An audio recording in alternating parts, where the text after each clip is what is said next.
Good afternoon, my friends. This is the Grim Flayer. Hope you're all doing very well today, and it is time for yet another first on the channel. We're back to Modern, and we are still playing black-based interactive decks, but this is a new variant that I've never featured before, and frankly, is not all that common in Modern, but I believe it to be an archetype with great potential, potentially underrated, or maybe I'm just wrong and it's accurately rated. I don't really know, but we're going to use today as maybe the springboard from which to find this out. So this is what I've been thinking of as Red Rock, but is more commonly known as Rakdos Skelemental. So the namesake card, Lightning Skelemental, really sums up what the deck is all about. It goes fast, it puts a lot of pressure on while heavily disrupting the opponent. So many of you will have heard me many a time speak about resource generation being kind of the unspoken elephant in the room, kind of the boogeyman in the Modern. The reason why Modern is the way it is, which is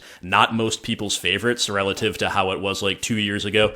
And we are taking the opposite approach. This is an extreme resource depletion deck, and generally, generation does beat depletion. And again, I've talked about this a lot in the past. I won't go into it here. But if you have an extreme overload of resource depletion coupled with a quick clock, I think we can really compete with all but the nuttiest of nut draws from, like the UGX snow decks and other things like this. So with that in mind, that's kind of the core purpose of the deck. A lot of the cards that you'll see are carryovers from Jund, but you also have other things that are more unique to this Rakdos build. One of them being Unearth. This is a tempo positive deck, unlike BGX, and Unearth, I mean, granted, we play discard, which is tempo negative, but it can be very tempo positive.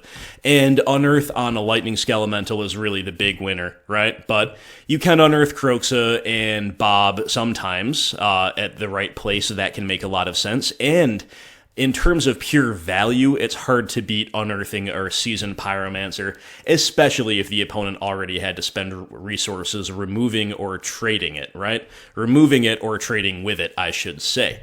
So Unearth is definitely unique to the deck, and it also plays really well with 3 copies of Ransack the Lab, which is also unique to this deck, and 1 Collective Brutality that I have main. 2 more of those on the side, but Ransack the Lab looks a little innocuous, but it is a hugely important setup card. We only have 21 lands, and that might seem a little bit low, and in some ways it is, but we really don't need lands beyond 3. And we can operate surprisingly well even without 3 a lot of the time, but Ransack the Lab is going to help set up good Unearths, fuels Kroxa, can even work really well with stuff like Kolaghan's Command, and in general is just a really nice consistency tool for the deck. Beyond that, Cling to Dust is another consistency tool, simply insofar as it's a 1-mana black cantrip. Most of the time it's a cantrip, but hey, it's main deck life gain, it's a main deck cantrip, whichever you need it to be, and also it is value positive because you can escape it, so this is another thing that plays very well with our overall strategy. Beyond that, most of the cards that you're seeing are usual Jund staples, or sometimes staples like Seasoned Pyromancer, which is a 0 to 2 of in most Jund lists, but he's kind of the lifeblood of this list in many ways. Again, plays so well with Unearth, plays so well with all of our other synergies, and is just a big value ball, basically. In the sideboard, we have limitations because we do not have access to green that you're used to seeing on the channel. This means we cannot gain life as efficiently outside of Collective Brutality. In general, we are less able to stabilize boards, whether it be behind a big Goyf, a big Scooz, utilizing 1-for-1 catch-all removal like Decay and Trophy, and Pulse is technically an X-for-1 potential, but often that's a 1-for-1 as well. So we're not as interested in stabilizing. We are interested in asking the questions. We are going fast, we are going hard, and we are disrupting aggressively. And to that end, the sideboard does reflect that. We're leaning pretty heavily into land destruction effects, but we have a split. Fulminator Mage has the highest upside here because not only can you go Grey Ogre mode, but plays really well with Unearth. That said, still vulnerable to Veil of Summer blowouts against big mana decks, so we have a split with Pillage, and Pillage is specifically nice as an Eldrazi Tron hate piece, basically. Both modes are good, whatever the texture of the game calls for, and, sometimes we might want other shatter effects as well, but we're going pretty hard with with the rest of the sideboard as well, 2 each of Spellbomb, Ashiok, Plague Man, and the aforementioned Brutality, and 1 copy each of Anger, Boil, and Dreadbore. And, you know, this archetype could be built and tweaked a lot of different ways, but I think this is really where we want to be, broadly speaking. So anyway, my friends, without further ado, let's jump right into a league for you. And I would like to say thank you, of course, to all Patreon supporters who do make this content possible. I hope you guys will enjoy this league. I hope this performs well, because if it does, I want to really stick with this. This might be just where I want to be in Modern. We also have to specifically thank Brandon Gunthner, who is an existing patron, a former Inquisitor who has upped his pledge and is now a Confidant. Thank you so much, Brandon. And a special thank you as well to the people in my fine Discord server who have contributed ideas to this list. And also a shout out to Flying Delver's Discord user, Asoyan, I believe is how his name would be pronounced, or something like that. That list from Asoyan is really the Rakdos Skelemental list that I saw that made me really say, okay, maybe I should start messing around with this archetype, right? We're going to keep. Turn 1 Inquisition is the single best card in the blind. We also have Fatal Push, which can be very, very nice as well. And if we hit the 3rd land in the top 2 draws, we are just, oh boy, off to the races. We are against a Shadow deck of some kind, I guess. Yeah, Shadow, Bauble, Double Goyf. So Jund Shadow, possibly 4-color, more likely probably just Jund. Yeah, I think we just have to take a threat here. Don't care so much about Dismember. You imagine that they're going to be tapping out whenever possible. So I'm just going to take away one of the Tarmogoyfs here. We'll take away the Future Sight one because it's a little scarier sometimes, right?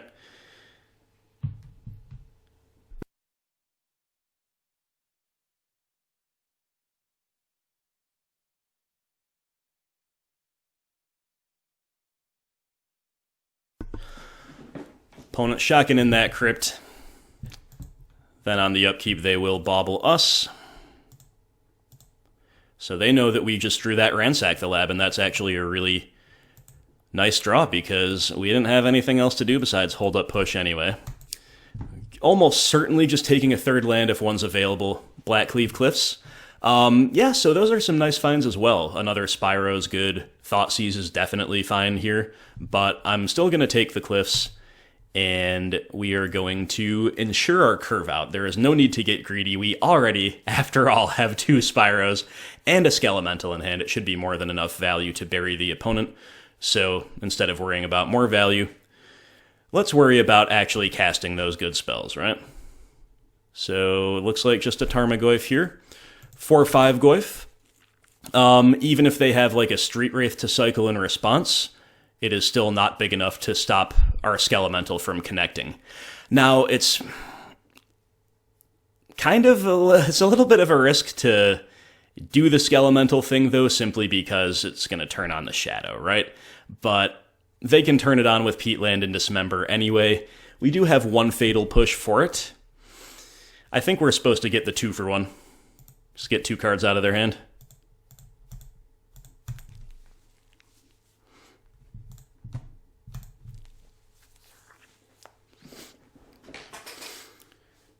So we definitely want to fade discard for the opponent because their board might get too big too fast for our Spyros to really take over if they can remove our Fatal Push. We got 2 lands out of their hand, though. Interesting. Okay, I mean, one of them's a Peatland, I guess that's fine. But they were a little bit flooded, so I guess our Skelemental was not the most impactful. Inquisition of Kozilek? Yeah, I'm going to cast it here. It's at least going to get the Dismember out, right? Definitely means we can't have as efficient of a turn as we'd like, mono-wise, but it's still pretty fine. Still pretty fine, all things considered. And I think we're definitely supposed to just pass holding up push here.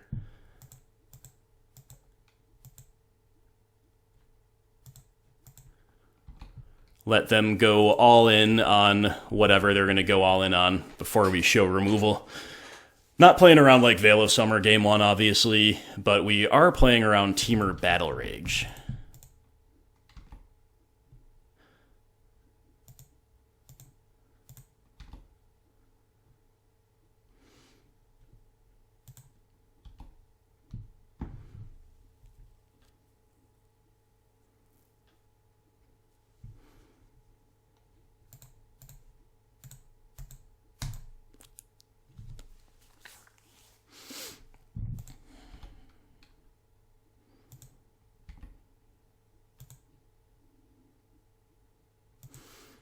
His opponent, yeah, they drew another Goyf. That's pretty bad. That's pretty bad. Do we know about that? We know about that Blood Crypt. Yeah, so I don't know why they're holding that necessarily. Just deciding whether or not to fetch, I suppose I will. Well, that other Tarmogoyf was a very scary draw. We're on the ropes. Let's draw another Fatal Push. You draw Dark Confidant. Alright, well, we gotta cast one of these Spyros. There's no way around that.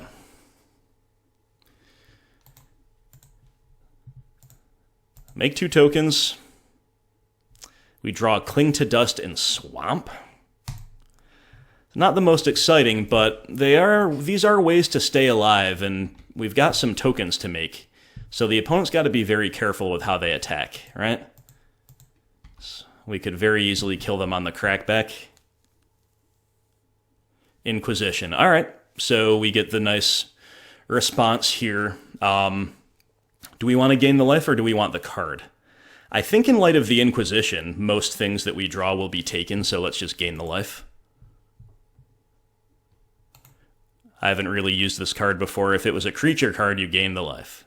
Got it.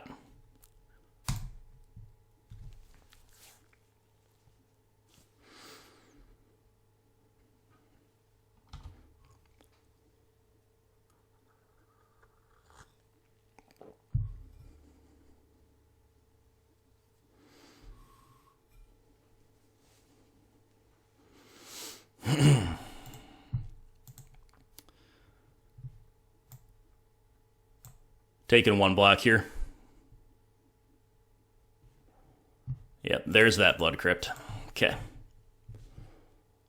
Ugh, land off the top, really?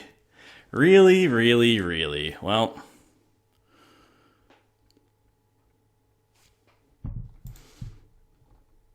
I don't think they're very likely to be able to grow the Goyfs to 6s, especially while removing a token, so I guess we're just going to race and try to win with, try to make these tokens to stay alive if they crack back. I don't see any reason to show that land, so I won't. If we were planning to maybe activate Castle Locthwain, it would have been a good reason to play it, but clearly this turn we're making the tokens. Maybe even if they don't do anything, we're supposed to make tokens. But certainly if there's any kind of attack involved, the tokens are coming out to play.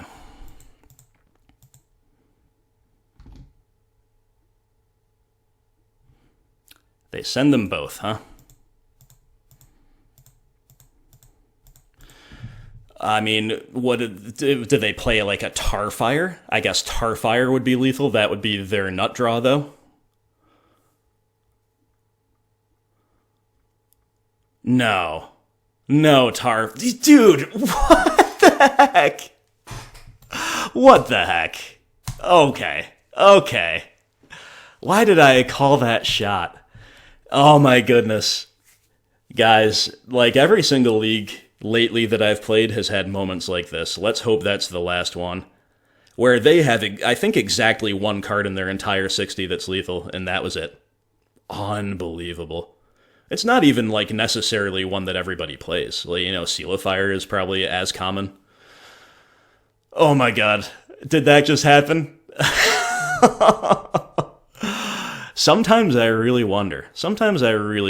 So, Spellbomb seem fine. Dreadbore is probably our best sideboard card here. Plague Man seems fine. You could see playing, like, 1 Ashiok. I'm not going to go on the land destruction plan. I'm going to cut that Brutality. I think I want to cut, like, 1 Thoughtseize on the play. our life total really matters and we want fewer dead top decks, but you also, can still keep a critical mass of discard in for sure. So I think that's probably what I'm looking at. It's probably a lot that Dark Confidant dies too. But on the play, he's definitely better.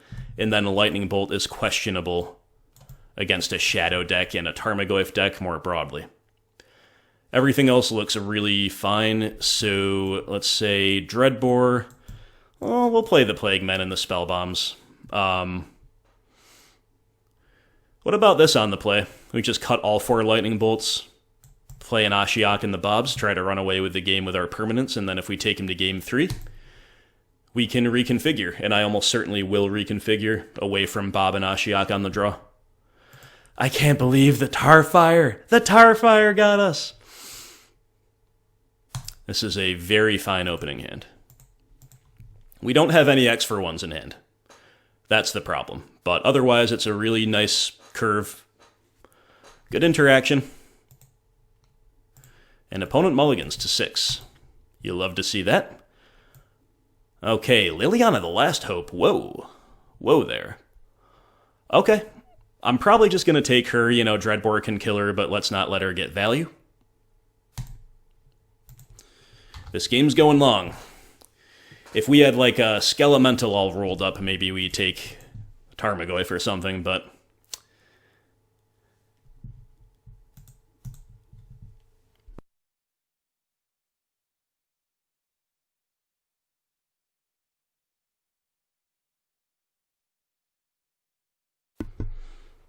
Opponent has scryed, basically, with that bauble.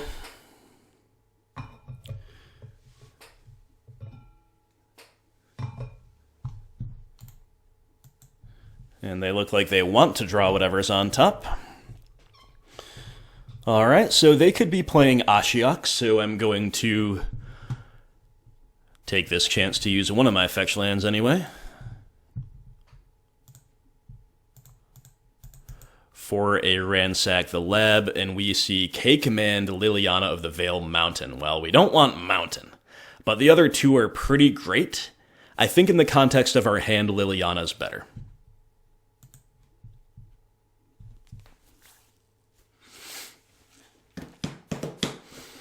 And our graveyard is now nice and fat, so if we ever find a Kroxa, he'll be coming down. Post-haste. Play the Goyf right into Lily. You know you want to. You know you want to. Oh, they wanted to. Is that the same Tarmogoyf? No. No. We gotta track the Goyfs. We know there's another Goyf in hand. That's actually kind of bad news for us, but at least we took the right card in the form of Lily. And the only good thing about us drawing all these terrible lands off the top is we are going to have free discard fodder, so we gotta hope they cannot play 2 threats next turn.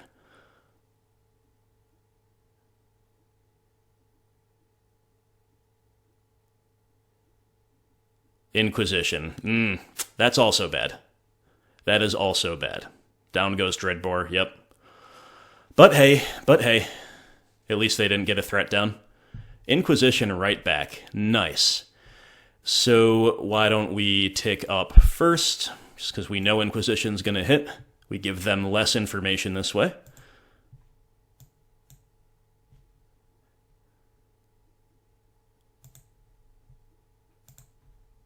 Teamer Battle Rage still in post side. Okay. Kolaghan's Command. Yikes. Major yikes. Yeah, that kills Plague Man. So even though it's kind of high upside to leave that in hand, if they draw a third land, we just get blown out so hard. Oh, man, I think we have to take that, but it is close. What's the right card to name here? Obviously, I guess we just name Avatar, maybe? Just stopping them from playing it out as a 1/1. I don't think they're going to play any X1s in the deck that we really shut off. Maybe if we thought there was an outside chance they were on like Dark Confidant or something. Oh no, what did they rip? Another Tarfire? Grim Lavamancer! Oh, dude! I actually was literally just gonna say this. I was like, or something completely unheard of like Grim Lavamancer, but holy crap, they played Grim Lavamancer. And then we, of course, rip a land. Things are not going our way. I guarantee their threat count is not that high in this deck, especially if they're leaving in stuff like TBR. But right now, they are outgrinding us, and I feel obligated to take away that Grim Lava with my Lily because it's just going to kill Plague Man and then stick around if we don't.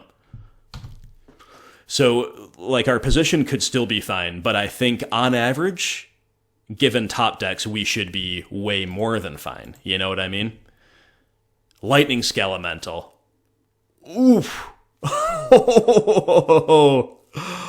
Oh, boy. Oh, boy. All right. If only their Goyf was just anything besides us. Well, I guess 5/6 would wall us off pretty well too now, wouldn't it? Okay, I think we have to just say go here.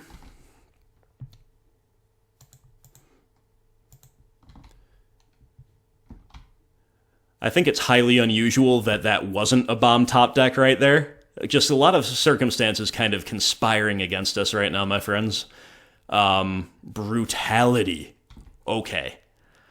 Yeah, that really sucks, doesn't it? That just sucks. But at least we're going to get the Skelly down. We're going to put him to 6. We're going to 2-for-1 them while we're doing it.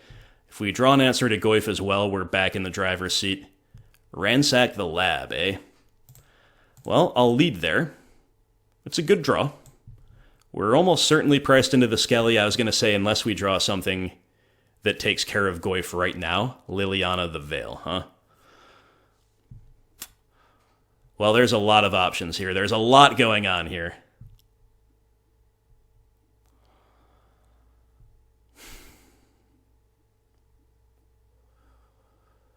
So if we take Kolaghan's command and we draw a land next turn, we could in theory Skelly this turn, then Skelly next turn for the win. But we need to draw an untapped land. And if we don't do that, then what are we doing? I mean, K-Command would still probably be pretty good there, but we can't buy back anything that we can cast because Plague Man is our only threat, and it also costs 3. So I think I'm going to talk myself based on that into the Liliana. But this was a really interesting spot.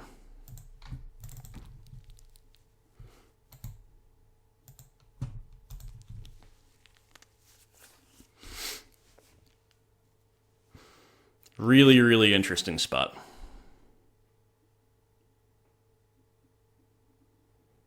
Seal of Fire. You know what? Whatever. If they don't run out the Shadow, I'm cool, but they do. Alright, alright. That kind of sucks. Kroxa. Ooh. Very strange here. I think the play might just be Kroxa pass. Like, Skelemental might honestly do more harm than good at this stage. Kroxa's a good draw.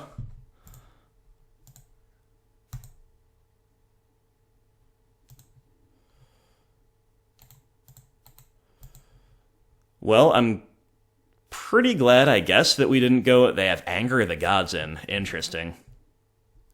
Well, that was a dead card in hand for them. You know, the thing about Skelemental is if we attack with it, then we draw another one or draw an Unearth, that's lethal. But I think I'm going to play that one closer to the chest. I hope you understand why. Like, right now their Shadow does nothing relevant in the face of a Kroxa. Okay, it's a little more relevant now. They found a Shockland. But if we escape this Kroxa, then things are in our favor, and we can always have this haste threat in the back pocket. Seasoned Pyromancer is pretty good. But I think we are...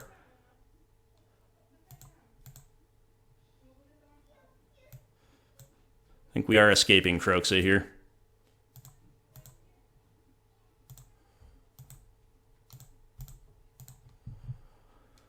And it doesn't really matter what we pick.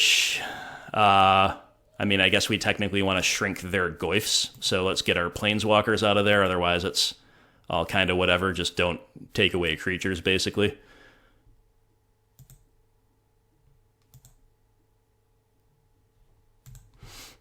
Alright, so we grow the Shadow, but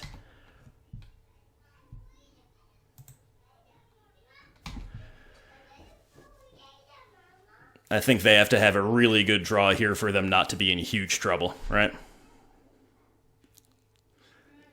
And their draw is a fetch land. So I think they're dead, right? Because they're going to take 3 when we attack, and then we're hitting with 2 6/6s.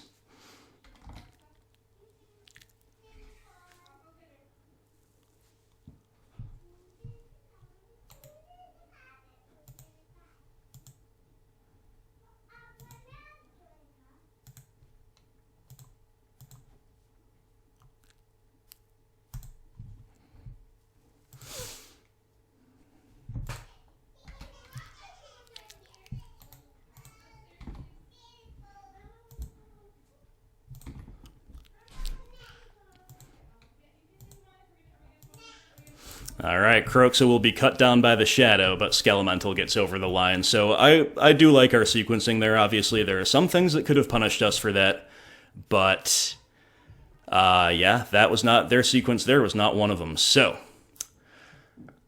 probably, I mean, definitely feel like we should have won Game 1.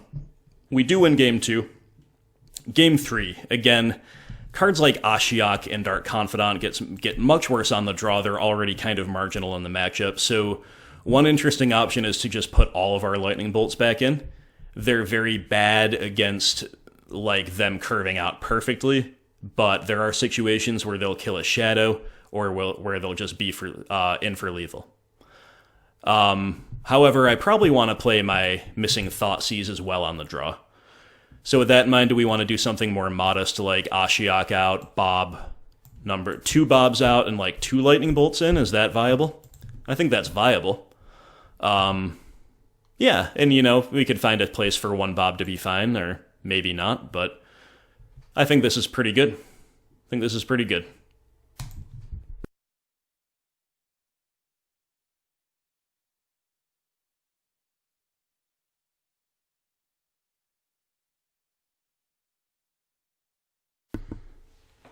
Well, that was a really feel-good curve out from good old Red Rock from Rakdos Unearth, Rakdos Skelemental.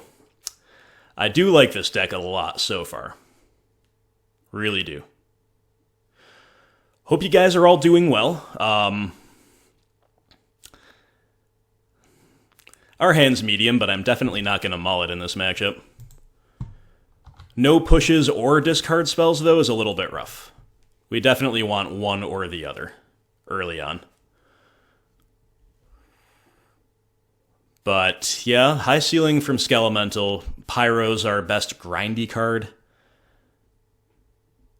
Opponent has Seal of Fire, so they play Seal of Fire and Tarfire. Interesting. Thoughtseize, there she is.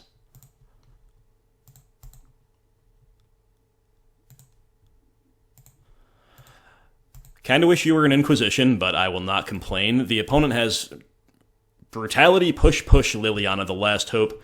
Very easy take, I think, of Last Hope, right? Yeah, we've just simply got to. So the opponent here in big trouble. They need to draw threats stat. And no, I didn't just jinx us, hopefully. I guess this is going to be a Brutality. And they're going to get our Lightning Bolt, which we don't care about. At least they don't whiff. That's probably their consolation. Inquisition. Cool. It's a fine enough time to have drawn that. And they've drawn a green land. So at least they are off of their mana screw.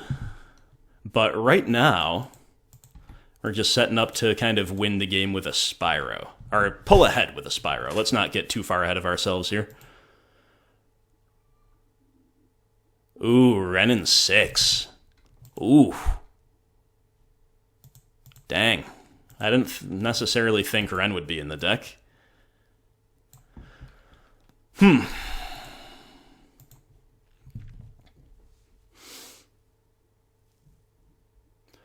Unearth, eh?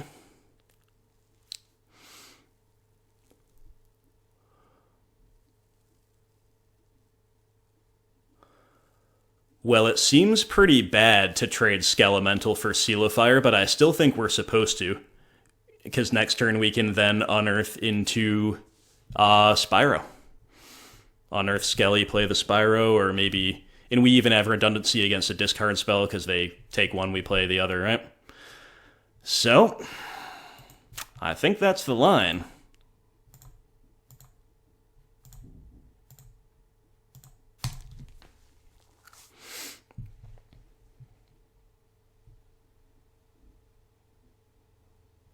Bye-bye. Alright, so a tempo negative play for us, but again, we're setting ourselves up for the long game.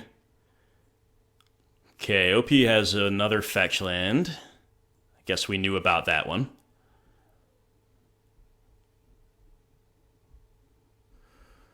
Ooh, they found a 7/8 Tarmogoyf. Yikes, so... Dang. Dang. Wow. Okay.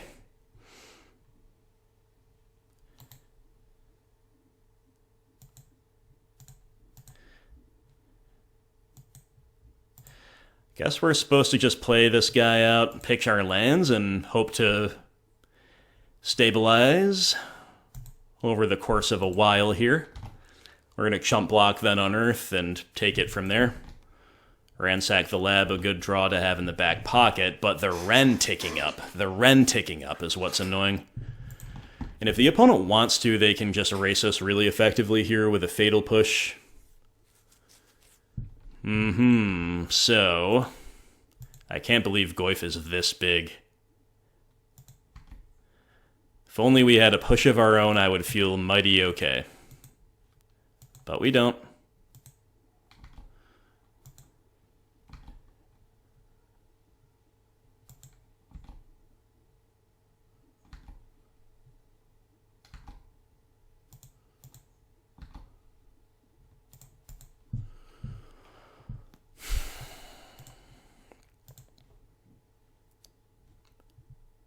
Cling to Dust, very interesting draw. Alright, I like it. I'm going to Ransack to begin. Kroxa, Unearth, Blackcleave Cliffs. Okay, it's Unearth.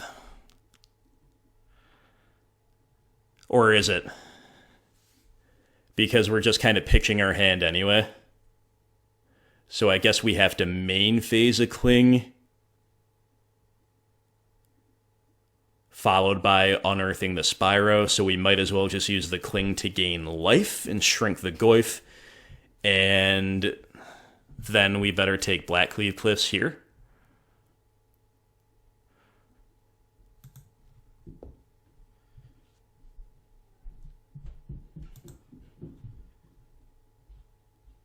So let's eat Seal of Fire.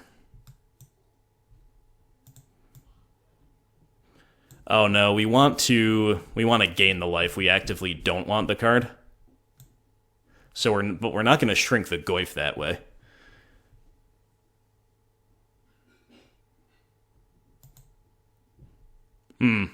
Weird situation to be in. I guess I'm going to eat one of my own Skelementals here.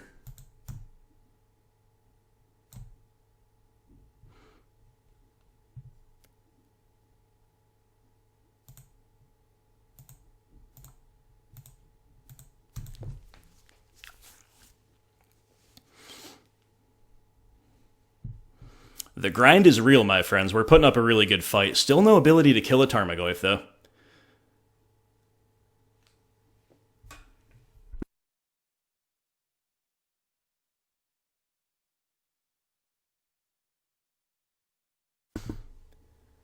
The only line I'm really seeing is, like, Unearth, rather Escape Kroxa, but we have to chump before we'll have Kolaghan's command mana. The opponent just with another Fatal Push. They're drawing all the pushes, not us.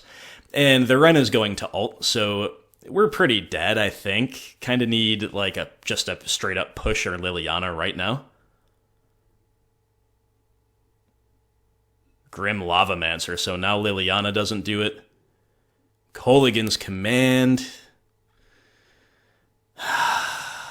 Man, oh man, oh man. So technically we're not dead if we bring back the Kroxa, but realistically we're not beating the Ren ult.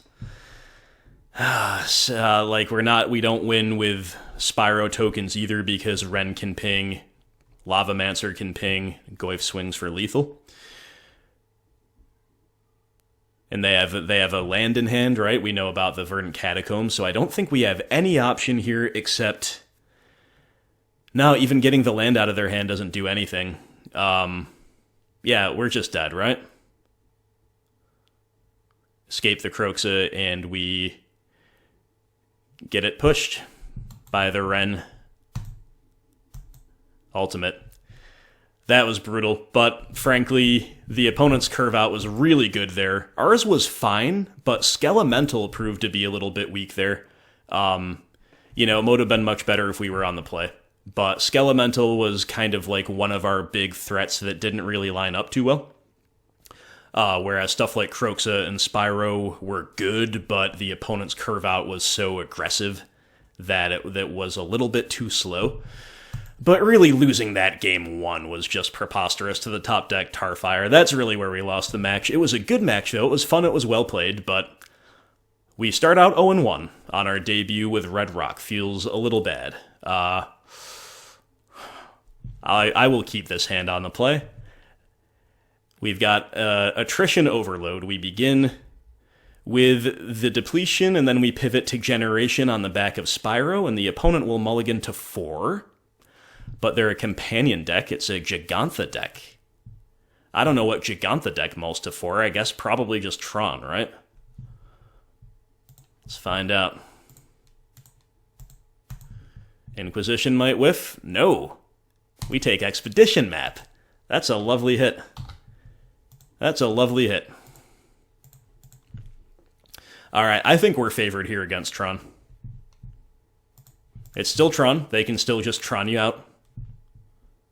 But I think overall we are favored in this matchup, to be sure.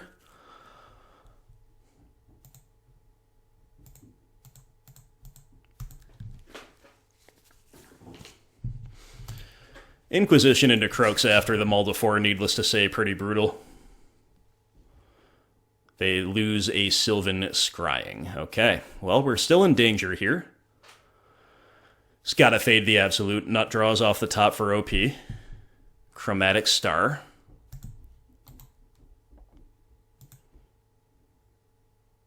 Thoughtseize, that's pretty good. Is it worth holding off on Spyro? It's got to be, right? It's just gotta be. It's also getting us closer to Kroxa, although admittedly Spyro does that pretty well too. Yeah, I'm gonna Thoughtseize.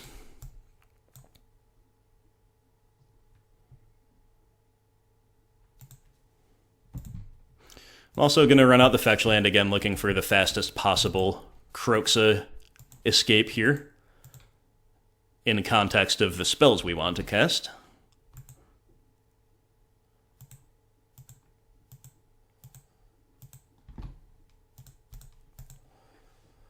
OP is going to kick it off by cracking an egg here.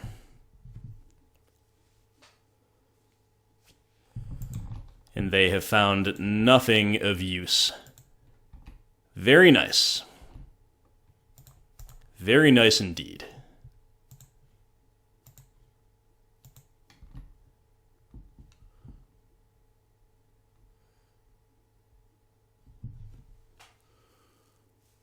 And just another land, eh? Well, it's Spyro time.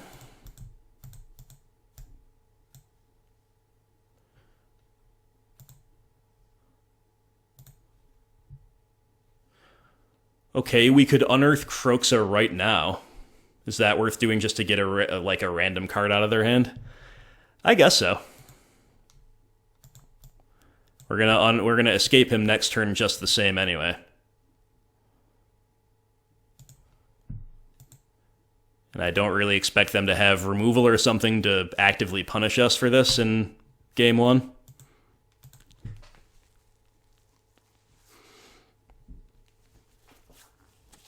Okay, so resource depletion to the max here, my friends.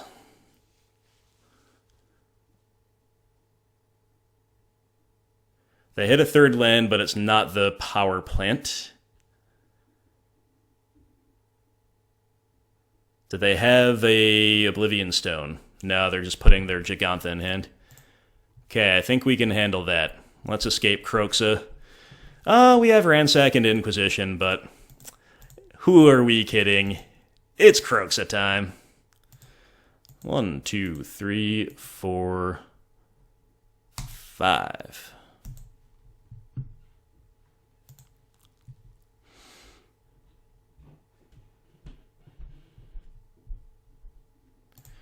Gigantha successfully protects whatever card's in the opponent's hand. Almost certainly a Tron payoff of some kind. There's the O-Stone.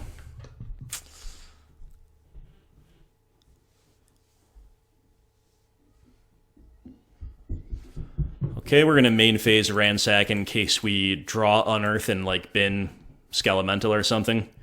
Thoughtseize, Spyro. I don't think we need more discard with Kroxa around. I'll just take Spyro, but all those finds are pretty immaterial here.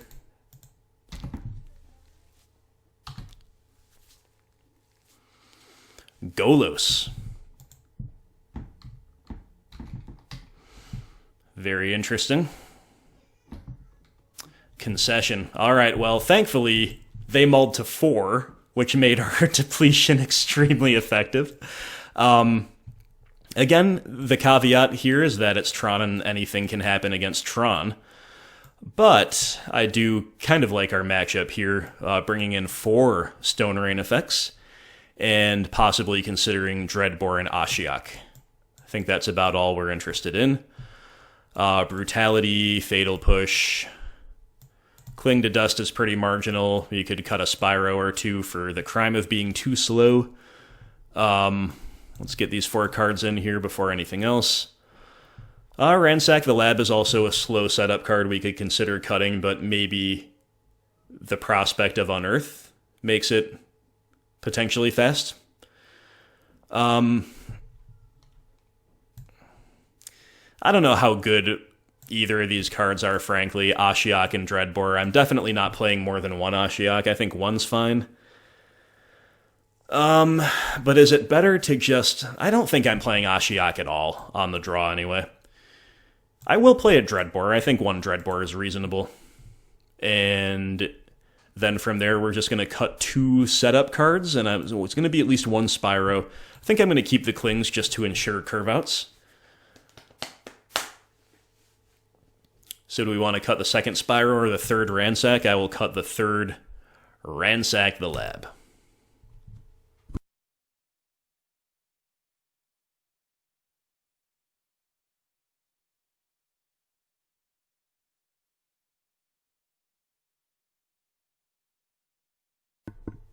Ew, OP keeping 7. Okay.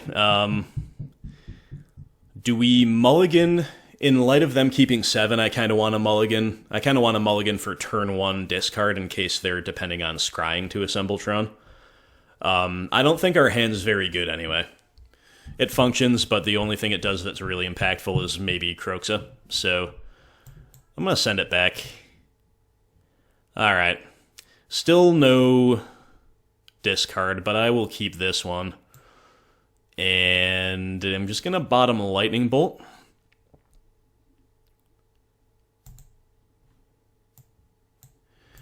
And hope they don't have turn 3 Tron, because we have a Pillage.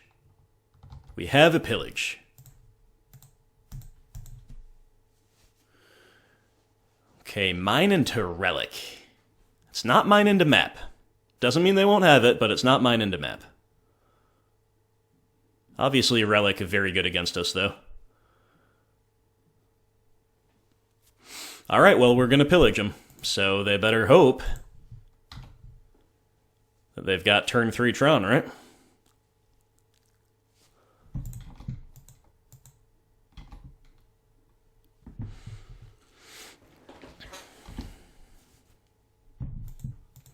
Okay, Sphere into Tower.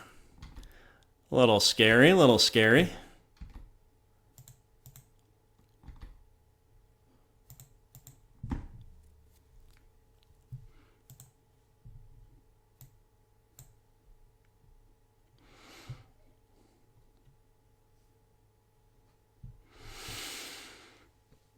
Another Kroxa. So do we play Bob or do we play Kroxa?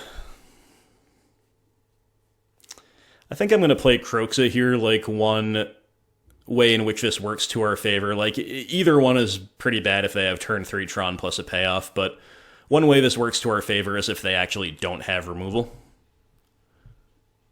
And this way, if we fetch first, we can protect the Kroxa just from 2 relic activations anyway. Of course, they can always crack the relic, but that at least is something. And also on the off chance that they have Tron but no payoff, having Kroxa now is going to make next turn Skelemental that much more effective. So I like the sequencing here, but much ado about nothing often enough if they just have turn 3 Tron on the play.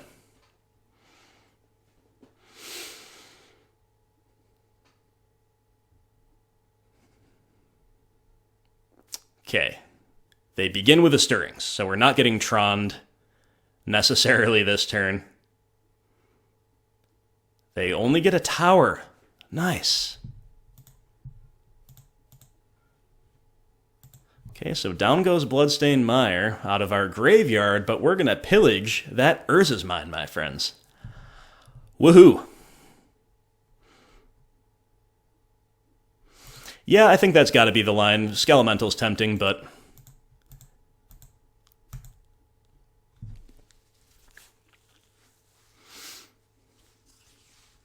Skelemental next turn, probably.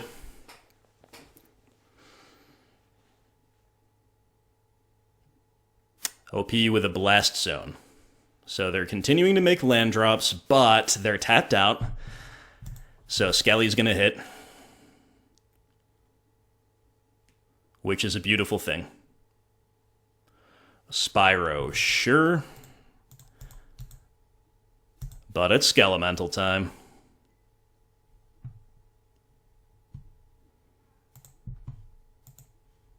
And I'm not that afraid of Blast Zone. We have diverse enough CMC, and the opponent having already lost a land to Pillage is not going to want to crack Blast Zone all that effectively. We get Wormcoil, Engine, and Karn Liberated out of the opponent's hand. Gigantha's just hyper annoying against a deck like ours, obviously. Let's keep Skelemental around. We'll try to unearth it maybe this turn if they tap out. Okay, they don't. Ransack the Lab, huh? Well, they didn't make a 4th land drop.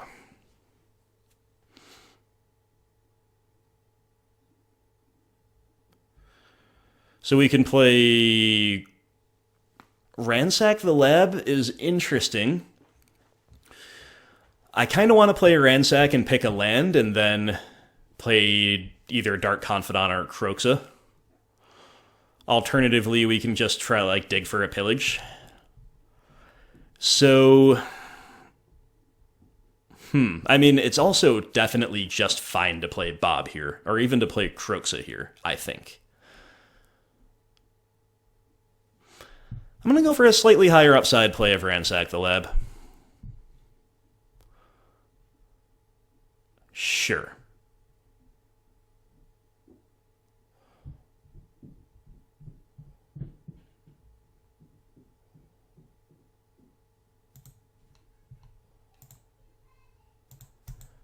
And I'm just going to play Bobby here.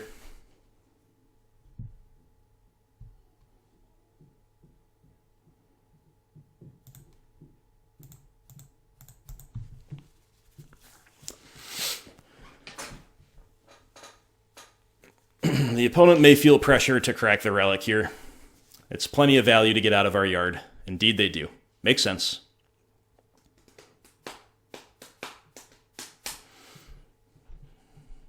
Ooh, Expedition map.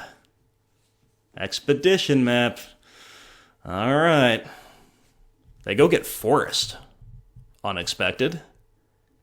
But makes sense with Ancient Stirrings, and then they find Power Plant. So the curve out is well and truly live. They can now activate Oblivion Stone, cast Gigantha, so on and so forth. But we draw Lightning Skelemental. That is just about the perfect freaking draw, my friends. That's a really good draw. Wow.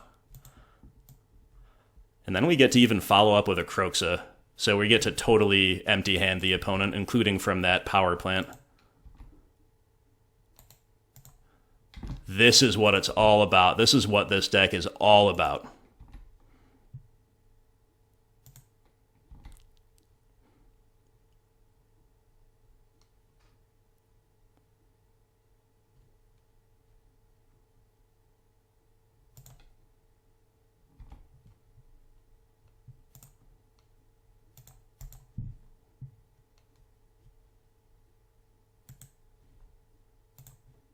Kroxa time, baby. Ho, ho, ho, ho, ho. Concession. Oh, man. Guys, we got a black-based mid-range deck that can dumpster Tron. That in and of itself is a win. That's a moral victory if I've ever had one. We had some good draws. We had some, but it wasn't like a nut draw. What did we? Mulligan to 6 with no discard on the draw, right? And yeah, we were able to find a turn 3 pillage, and that was great, and that was the start of a good one, but it's not like we had a total unbeatable oppressive progression there in game 2. We just have like a naturally good matchup, I think, with this configuration. So that was really fun. That was really fun. Hope you guys enjoyed that one.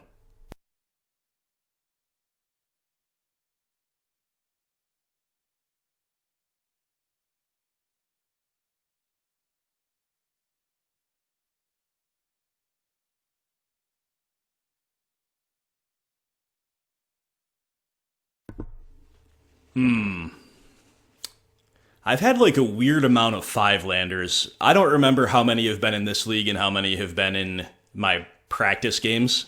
But for a 21-land deck, we draw a lot of 5-landers. I do think I'm going to keep this with the opponent mulling, though. Again, in a blind, Inquisition of Kozilek is the card I'm most interested in seeing. And Skelemental, very good against an opponent that's getting Inquisitioned while mulling deep. Unless they're like Dredge, right? But it's a burn deck that mulled deep. Okay.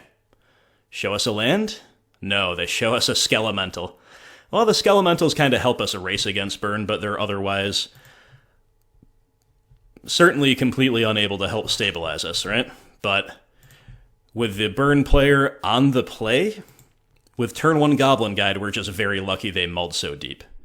Oh, it's goblins. It's Goblin Grenade and Goblin Bushwhacker.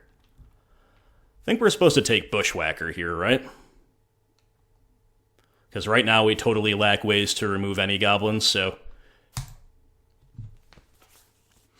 Okay, we're against mono-red goblins. Pretty cool matchup. I'd feel this is a matchup where we definitely lose a lot of percentage points, I think, being on this deck compared to BGX. But we've got some good tools. Just kind of need... There's like more of a wrong half of the deck problem here, right?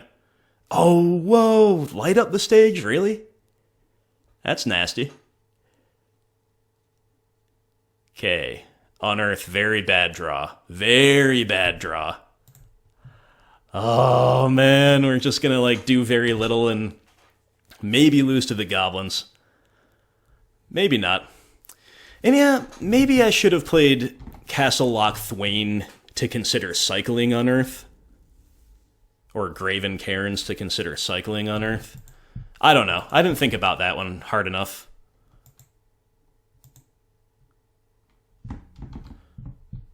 Goblin Guide shows us a land. Well, at least it's not on the top of our deck.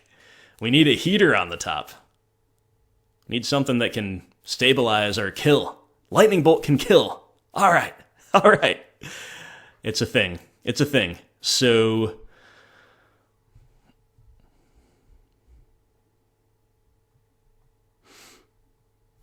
Yep, we're definitely just going to bolt like Goblin Guide here and probably cycle Unearth looking for a way to stabilize.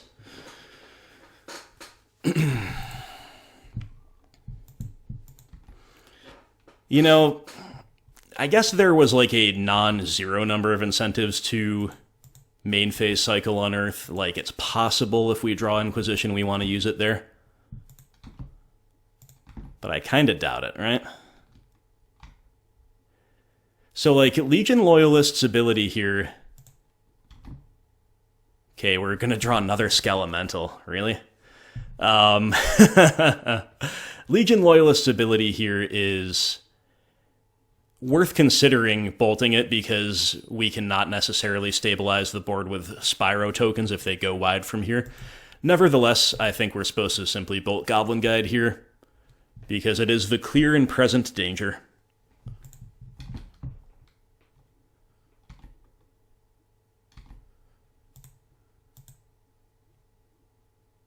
Grim Lavamancer. Wow. This is just like mono red aggro, right?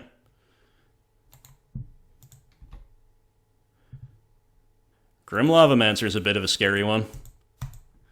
Interesting that they didn't use the Goblin Grenade, though, because they know about our Skelementals. Ugh.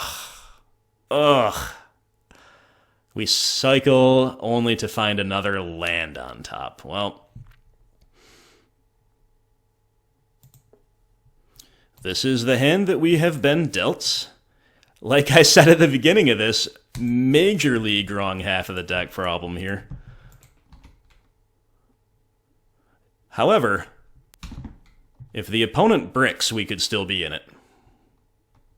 Definitely need them to brick, though. We're not going to get with that Lavamancer around unless we draw a removal stat. We're not going to survive too many more spells off of the top, right?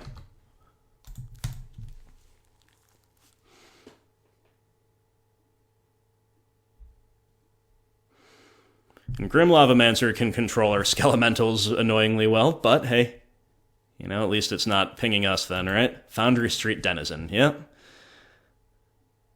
How is it possible to draw this many lands, my friends? I don't know. I don't know, but... You know, I really just like to give you guys good games and like to show the true power and glory of decks that we're on. But when the vast majority of cards are either lands or the most hyper-aggressive card in the deck, which is Skelemental, yeah, not so great. But, you know, this actually speaks to my earlier point, because if we were flooding similarly with BGX, at least our Skelementals would likely be like either Tarmogoyf or Scavenging Ooze. At least one of these three threats would be one of those. And that would maybe just brickwall the opponent. Or at least it would put us in a much more competitive position. So the lack of mana sinks and the lack of the inherent kind of girth of the green threats is a keenly felt here. Nevertheless, I'm happy to play against a cool deck like this rather than some BS snow pile, right? So even if we lose, it's still all in good fun. Liliana of the Veil.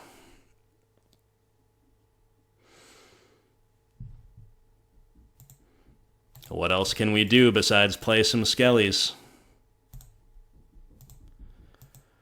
We now have to take another point of damage to resolve our Lily, but we will. It's something. It's action.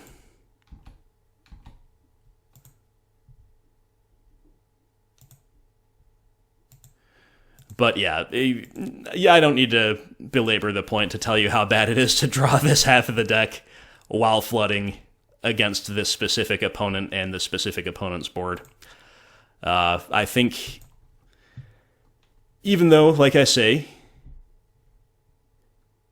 our lack of green is keenly felt, I still think like anything black-based and interactive is a pretty decent favorite against this opponent. Ticking up saves us from dying at the hands of another Goblin Grenade, but I think we have to play for them having nothing, and therefore I'm going to edict the board and try to extend the game that way.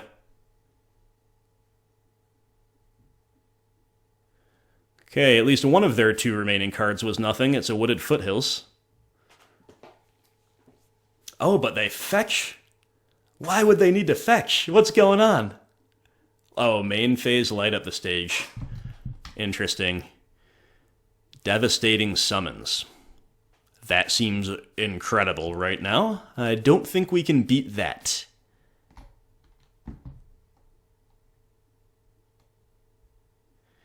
We've been pinged down to 5.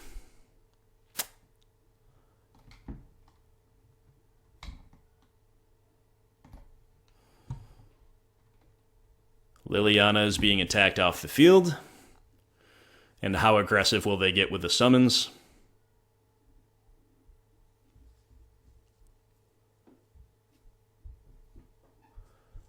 Pretty darn aggressive, making 2 4/4s.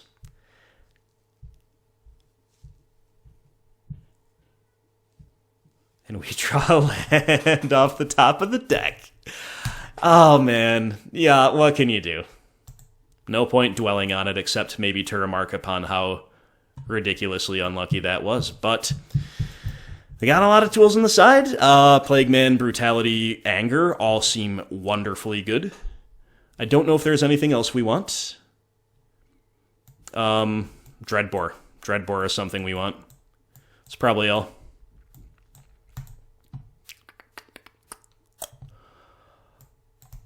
Most likely cutting Thoughtseizes, most likely moving away from some number of Skelemental, and most likely moving away from some, if not all, Dark Confidants, although the threats over here are better on the play. However, everything else looks fine. You know, Kroxa's a little medium, maybe. Especially as a 3 of, you could maybe see playing only 1, but if he resolves, they probably can't beat him. Let's just start by getting all these cards in. I'm going to cut both Thoughtseizes. Or am I? We got a lot of cuts to make. You know, maybe Dark Confidant is not the worst. I'm going to leave the Kroxas in. What if we shave 1 Bob, because we probably don't want to see more than 1, and then cut like 3 Skelementals, or should we do that in the opposite way, where we play a couple Skelementals on the play?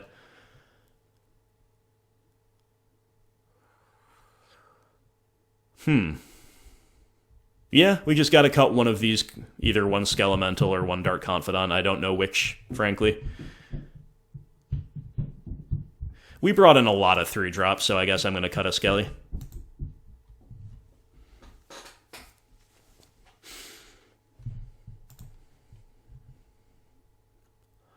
Great opening hand. Easy keep. It's all interaction off of 1 and 2 mana with 2 lands, plus a Dark Confidant, who again is not the greatest in the matchup, but if you have 1 threat standing after all of that interacting, it seems really good. So, Inquisition, you my friend, they have Rest in Peace. What? I did not read them for white at all. Like, at all. But presumably they have a Sacred Foundry to fetch, right?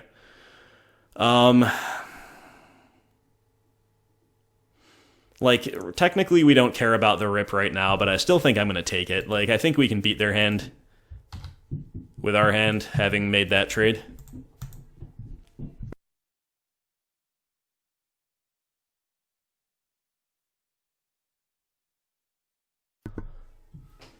You know, I was giving a slight amount of outside consideration to playing Nihil Spellbomb during sideboarding, just simply because it can be a 1-mana cantrip.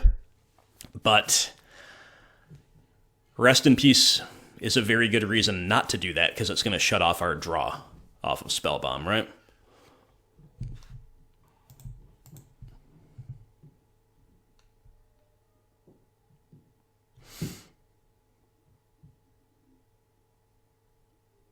Well, they have 2 lightning bolts in hand.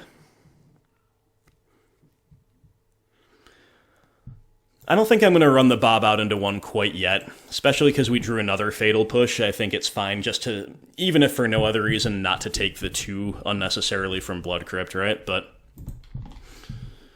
I wanted to give them at least a chance of, like, firing off a bolt on the end step, try to dump out their hand before we get too much discard online, things like that.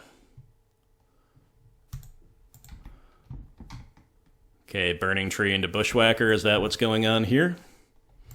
Mm-hmm. Hopefully they have not found another Burning Tree. Into Legion Loyalist.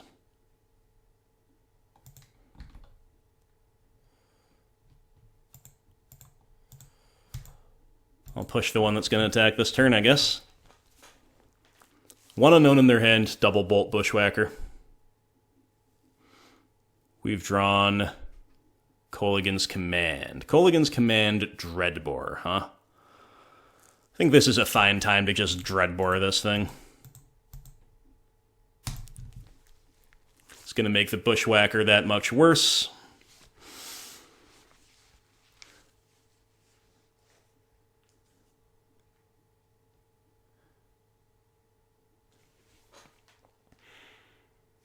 They play and then crack a Sunbait Canyon. Interesting. I must have at least one other land in hand. We have found Marsh Flats. Alright, well.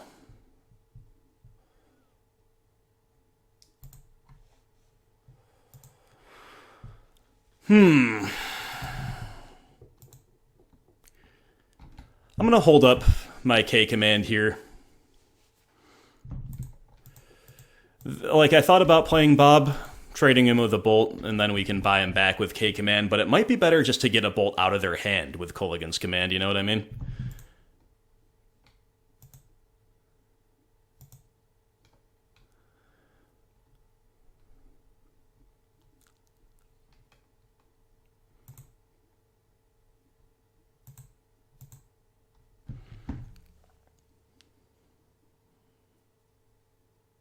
Simian Spirit Guide.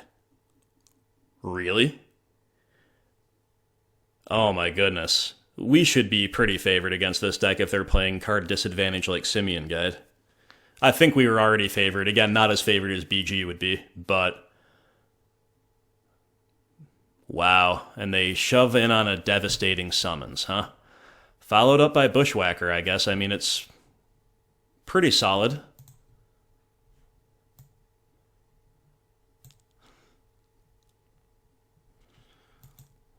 But it's nothing we can't handle.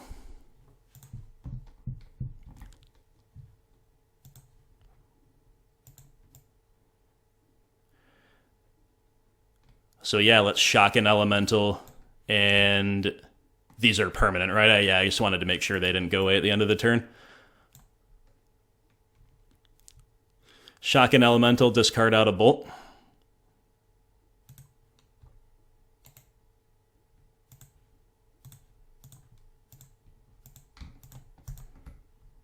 Take 5.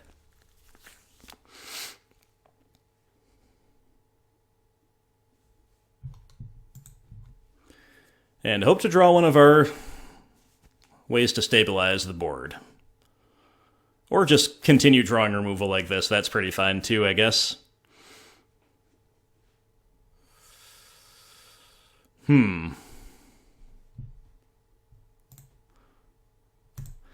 Well, I'm going to play Bob. I want to, like, find windows to escalate these brutalities if possible. To turn bad draws into gold, maybe. And I'm pretty happy to trade Bob here if they offer it. Or if Bob eats a Bolt, I guess that's fine too, right? Wow, nothing. Alright, well... If they're counting on our Bob killing us, they're going to be in for a rude awakening, because we've got brutalities to accelerate proceedings and stabilize our life total and all that. So giving us the card, I think, is a mistake from the opponent, but you kind of understand why they would. Whoa, we draw Unearth. Okay. So why don't we fully escalate a brutality, and then Unearth our Spyro? I guess that's the line, right? Now, this hand check might whiff, but whatever. Still think this is pretty correct. Or no, maybe if we think the hand check is definitely going to whiff, like what? Well, they could have Goblin Grenade, Devastating Summons. Sure, let's fully escalate. But the reason not to would be to make a token off of our Spyro, right?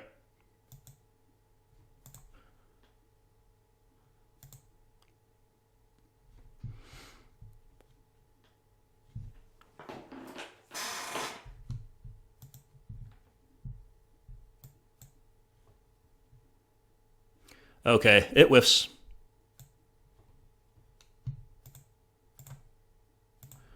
So now we just have to race our own Bob, basically. Which we really should be able to.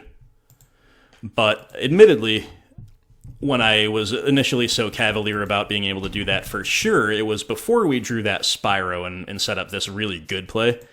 But the bad thing about that play is it does mean we're only resolving one Brutality drain instead of two. So, there's that. But Bob, nice and painless from Bobby. Let's ransack the lab. Kroxa, Lightning Bolt, Unearth. It's just Kroxa, right?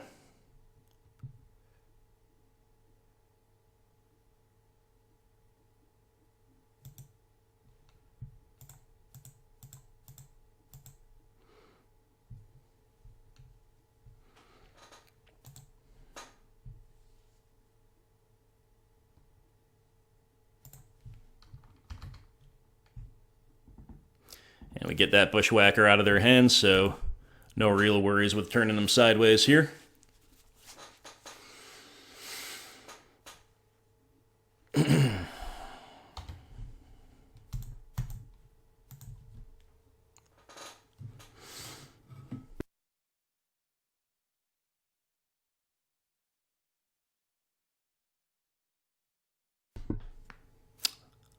OP, fetching, then cracking Sunbait Canyon, then playing Sacred Foundry, shocking in. Okay, into Goblin Guide, okay. But they're dead if they attack, so they don't. Okay, this is all very good for us. And Bob continuing the painless flip. And, you know, Spyro's fine, but I guess we're probably supposed to Kroxa and force the trade here.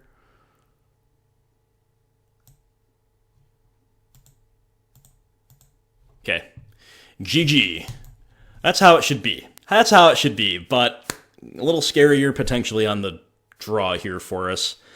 I kind of want to bring back like a Thoughtseize or two even now that we know they are on Simian Guide as well as like Reckless Bushwhacker. It's not just a 4-whack deck, it's kind of an 8-whack deck. I don't think that was necessarily clear with some of what they did in Game 1. So we're considering both Thoughtseizes back in. I mean, Bob at least can, like, trade off with their stuff. Cutting at least one Bob, playing at least one Thoughtseize. What is our worst card, then, that remains with a 61? Is it Lightning Skelemental, or Dark Confidant, or something a little slower? Or is it one of these Thoughtseizes? I don't really know. Could definitely go a variety of ways here. I think I might just fully cut Skelementals on the draw. They're just not going to be much of a factor on the draw unless things are going so badly for the opponent that we're kind of fine without it anyway. It's how I see it.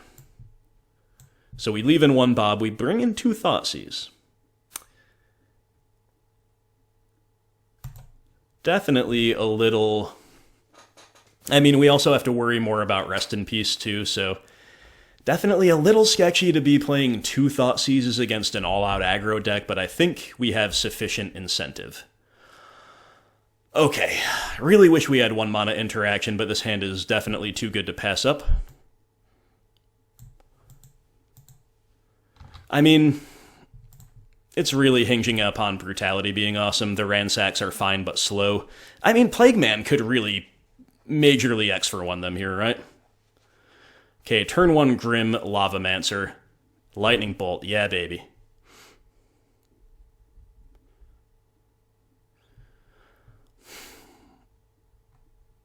I think I'm just bolting him on sight. Technically, we could probably respond to most of their ways to get a second card in the graveyard, but I don't see any real reason not to bolt him, right? Is this Rip? No, Fanatical Firebrand.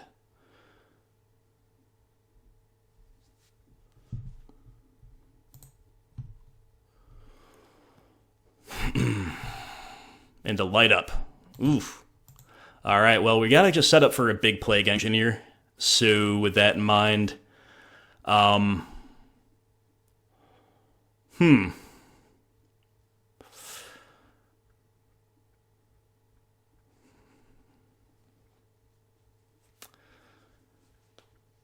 obvious thing to do here is Ransack the Lab. I don't think we want to cast Collective Brutality. But I also have a, you know, if in case they have, like, the perfect curve out, I don't want to take, like, lethal or near lethal when we could have just held up Fatal Push and played a little bit more slowly. So I think I'm going to hold up Push here.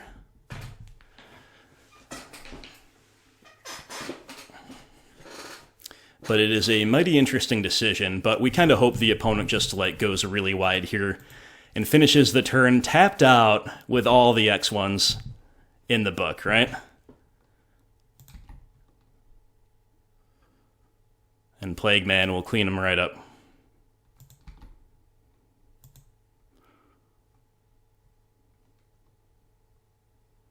Okay, Bushwhacker.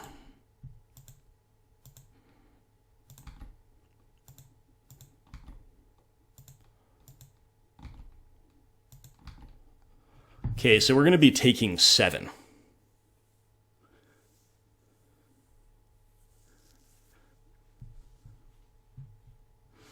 I think that's fine. I think we're supposed to let this happen, then Plague Man, and then we still have 2 removal spells in the back pocket.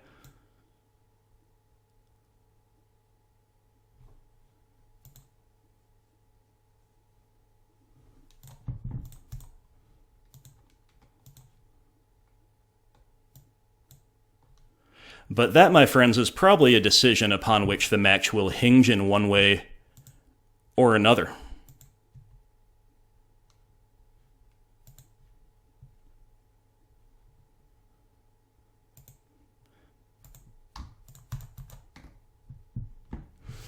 Here's the main man. Here he is. Here he is.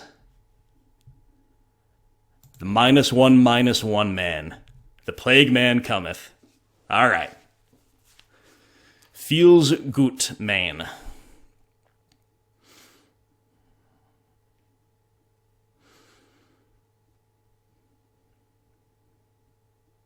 Okay, Lightning Bolt. But only 2 cards left in hand. So... Hardcast Simian Spirit Guide. All right. Good enough. Ransack the Lab. Okay, I think we're supposed to cast one of these, look for a 4th land. We have 3 in hand. It feels too bad to not do this. Okay, there is the 4th land. Lightning Bolt and Spyro are some really rough ones to put down in the bin, though. But with more Ransacks, I think we're supposed to take the 4th land here. And I'm also not really reading them for a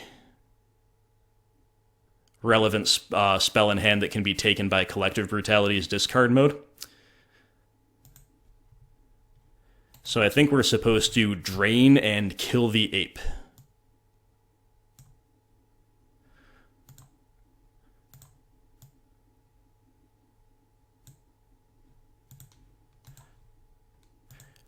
Pitching, of course, our Inquisition, which is unlikely to hit anything this side of Goblin Grenade for the rest of the game. Okay, opponent maybe just accidentally skipped past their turn. I can't tell. But we've drawn another Fatal Push, so a nice defensive hand that we're sculpting here. Kolaghan's Command, Unearth, Anger of the Gods.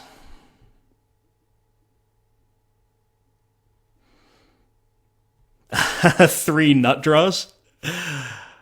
But we don't need Anger anymore, so I think I'm going to take K-Command. Just play it that much more slowly and carefully here. I'm going to choose to hold up pushes so we don't get cheesed out by them having like just hoarding spells for a big Bushwhacker turn. But of course the idea eventually is we'll trade 1 for 1 and continue making land drops until such time as we can K-Command 2 for 1, buy back the Spyro, and get a 1,000,000 for 1 off of the back of that. Opponent with a light up the stage and do a Bushwhacker and a Canyon. Some good stuff from OP. But again, with these pushes, we're not in that much of a hurry. I'm going to choose to Ransack before Inquisition. I might not even Inquisition, but definitely going to Ransack first. Dreadbore, Kroxa, Bloodstained Mire. I think strangely enough, I'm actually going to take the land here.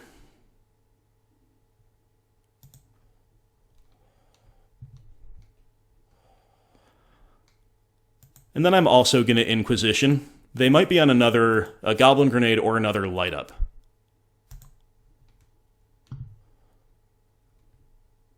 They're on Fiery Islet.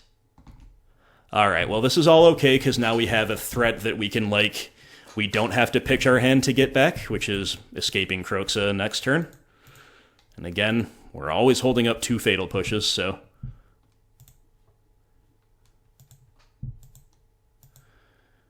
Kroxa will get that Fiery Islet out of their hand before it becomes useful, most likely.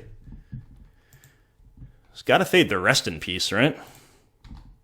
I cast a Reckless Bushwhacker. And another one.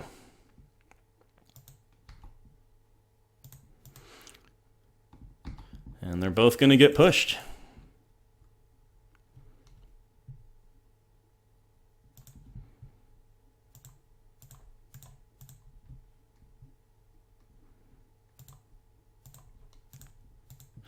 Opponent probably feeling very punished right now.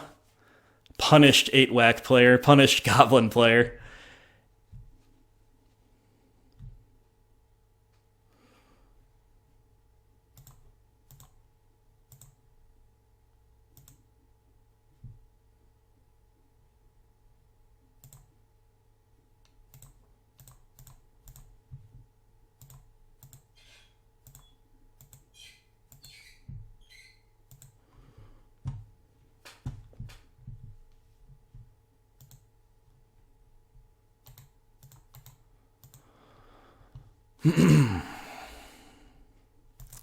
I guess we play out that land, right?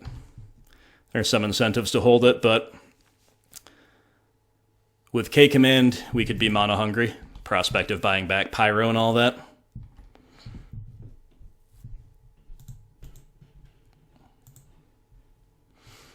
Okay, I really doubt they can beat Kroxa.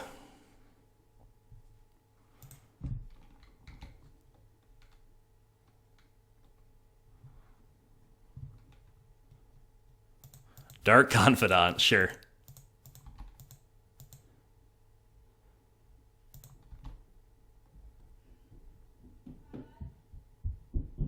Concession. Alright, guys.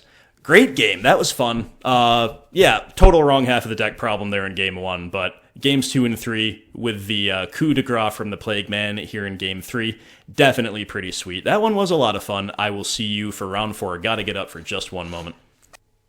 And we're back, guys. That was, as I say, a really fun one. We had some pretty nice opening hands in those post-side games. Just finding all of our low-curve efficient interaction. Definitely can't go wrong with that in that matchup, right? So, pretty cool, pretty cool. And we're looking for the opponent here in Round 4. Die roll is ours. And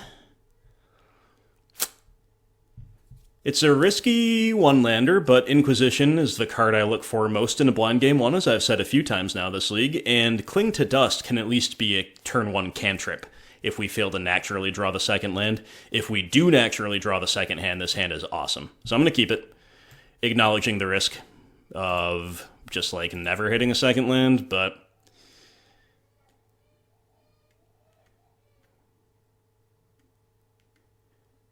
opponent's taking some mulligans this league. Definitely plays to our advantage here. I realize that's stating the obvious, but it's especially true here with our dedication to the depletion of resources, as it should be. As it should be, right? I'm really feeling this one, guys. Really feeling this deck. I hope I'm right that it is a little bit underrated. If this, proves to be as powerful as I think it could be, then I think this is almost the 2020 version of BGX in some ways. Okay, I guess we're against Shadow. Serum Vision's Thought Scour, double Wraith. Well, I'm a little bit inclined to take Thought Scour because we are going to keep their graveyard down with Cling to Dust. Obviously, Serum Visions, though, is a better cantrip, and right now it's just all kind of air for them. So you could go either way.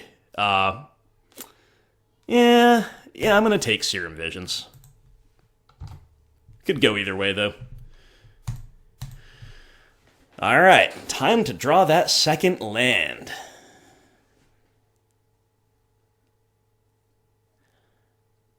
After the opponent goes, of course. Wraith number 1 hitting the bin.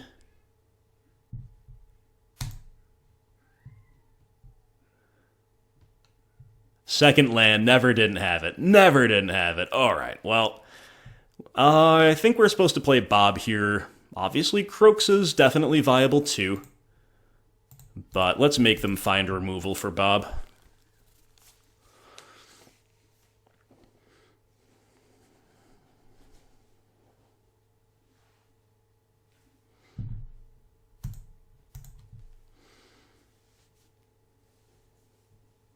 Ooh, the triple Wraith.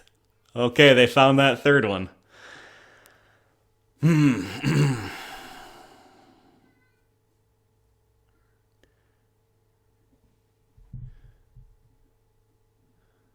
Okay, well, I kind of think they could have, they'll be able to make an angler if they find one, even if we had taken Thought Scour, right? So,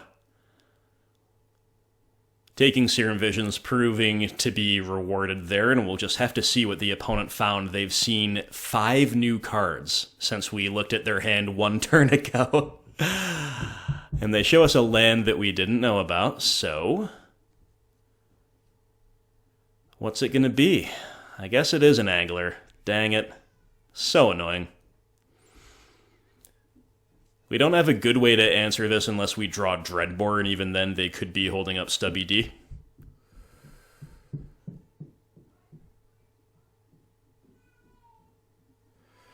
Alright, Bob. We're drawing off of Bob, too, so we could hit land Liliana or something. We hit land Skelemental? Are we're supposed to go for Skelemental here, right?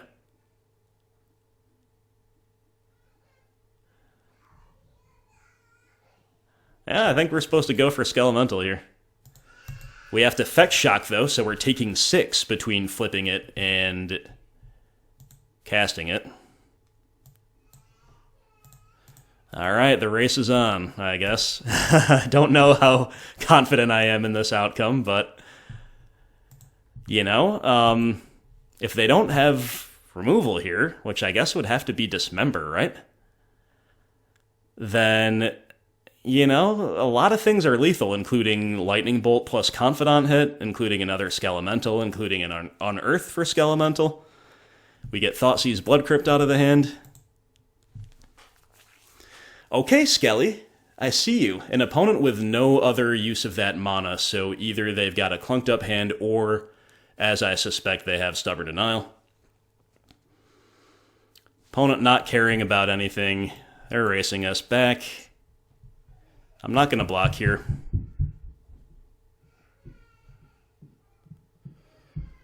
They have... Oh, another angler? Don't tell me another angler.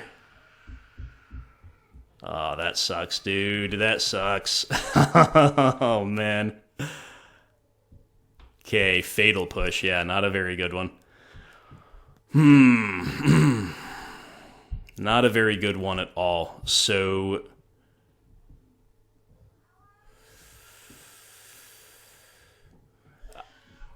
I guess our sequencing has to in some way involve Ransack the Lab, right? Because we're hoping to unearth... I don't know. I don't know what we're hoping for. Maybe we're hoping to just find a Dreadbore in the top 3. Even then, we're still in a lot of trouble.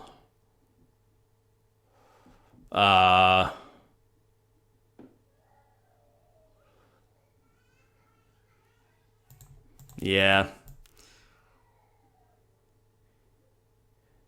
We could Cling to Dust our own graveyard, which is a cheaper cantrip, but...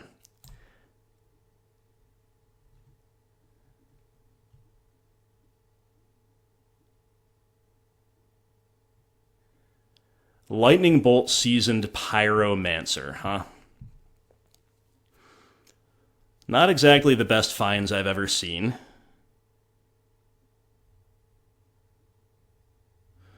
But we're going to take Bolt. And I think what we're supposed to do here is attack with Bob. We have to do all this while they're tapped out if possible, because they probably have Stubby D. So we attack with Bob. If they don't block, they die to Bolt. If they do block, we 2-for-1 ourselves to remove an Angler. And then we second main just gain life with a Cling to Dust to stay alive. And hope to draw our way out of it.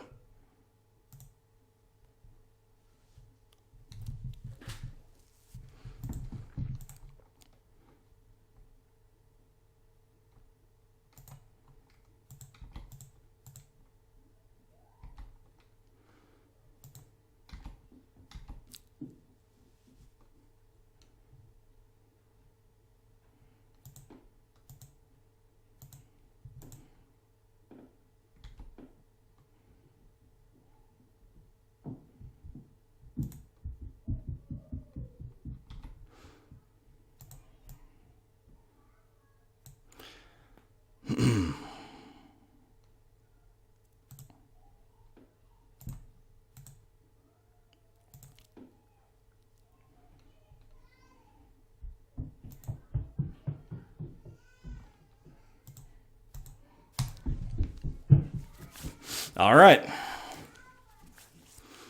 So now I still don't really know what our outs are, but we have extended the game in the face of turn 2 into turn 3 Angler, which is just obscene.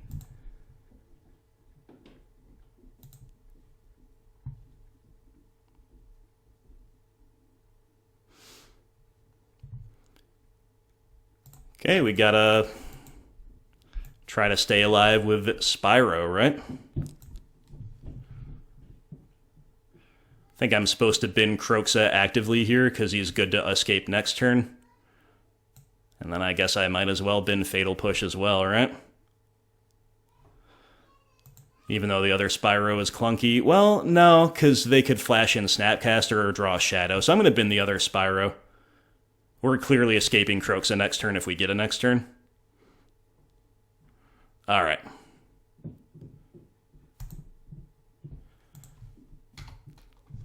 Just a couple lands off of Spyro is kind of a disaster. But maybe the opponent just has jack crap and it'll be enough. Pretty rough, but I think we're giving ourselves a good shot here.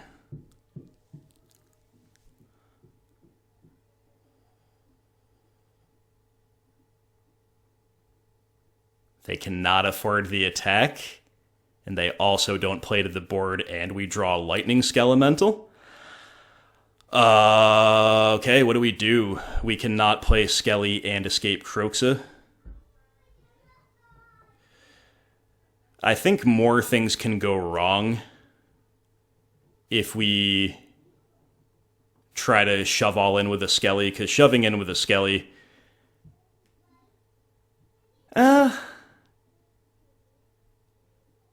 Huh. It just seems so wrong not to escape Kroxa. But what can they have that really punishes us for playing Skelemental instead? They could have Drown in the Lock? Or Dismember putting them to 2?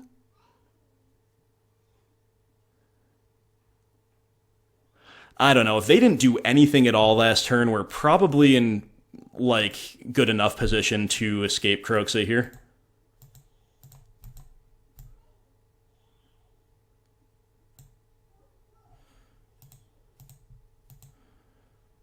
But let the record state I'm not completely certain.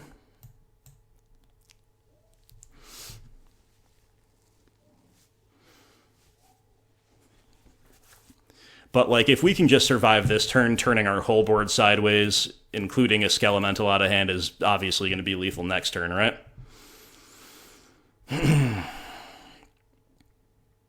Yeah, Stubby D's been in hand, I would say the whole game. No real reason not to play that land, right? Okay, the thing I'm most scared of seeing is a land out of them, because then it could represent TBR, and then I won't know how to block, and obviously I summoned the land to the top of the deck. Or do they just have lethal? They just have something dumb like Lightning Bolt here? Oh, man. They go to 1? What is it? Oh, no! Annoying. What's with these Shadow decks top decking right at the very end? Super annoying. Super duper annoying. Okay. Well, the games we're losing are about as close as humanly possible, right? I like kind of one Ashiok on the play against these decks. Spellbomb and Dreadbore are very good. Brutality's pretty bad. Confidant has a lot of predators, but he's fine on the play. Lightning Bolt's pretty bad. Let's just try to pretend we're definitely cutting all bolts, and where do we go from there? Well, we can play 2 Plague Man and an Ashiok and cut 1 Dark Confidant. I think that's fine. I could see just leaving the 3rd Bob in and playing with like only 1 Plague Man as well on the play. We could also cut a discard spell, which I think is reasonable. But I don't think I'm gonna. I think I'm gonna run it like this. So, you know, there are definitely different ways we could have sequenced. For example, we could have taken them off of fetching and shocking by doing some suicide attacks last turn. I don't know. I right now don't regret any of my sequencing, but it's possible that other sequencing could have got us there even if mine was optimal. And as always, I don't know whether mine's optimal or not while I'm in the moment. But yeah, it was an interesting one. Very, very interesting one.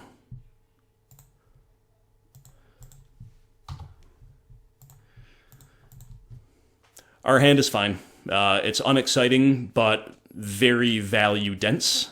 And on the play, that is good enough for sure to keep in this matchup.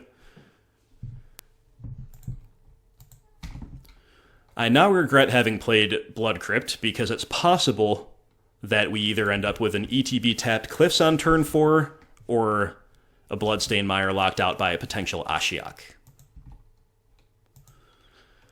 That said, you know, if our Liliana resolves, our position is going to be just fine.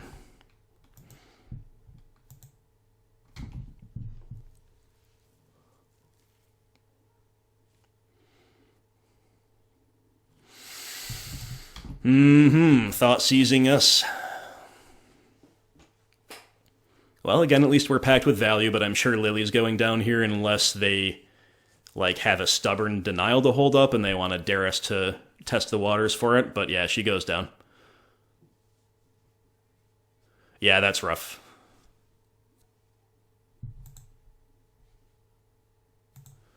Don't tell me it's another turn 2 angler.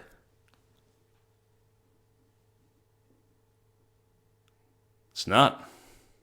Or if it is, they got the wrong land. No, that's just a Serum Visions. Okay, well, we've got a lot of great draws. Nihil Spellbomb is one of them. Our second Liliana's the other. Even if we're not hitting our great draws, we still are in an okay position. But the opponent just went top. Maybe we'll draw our Ashiok and mill away their graveyard and their top plan. Nope. We draw Kroxa. Interesting. I think I'm going to play a Spyro. Am I?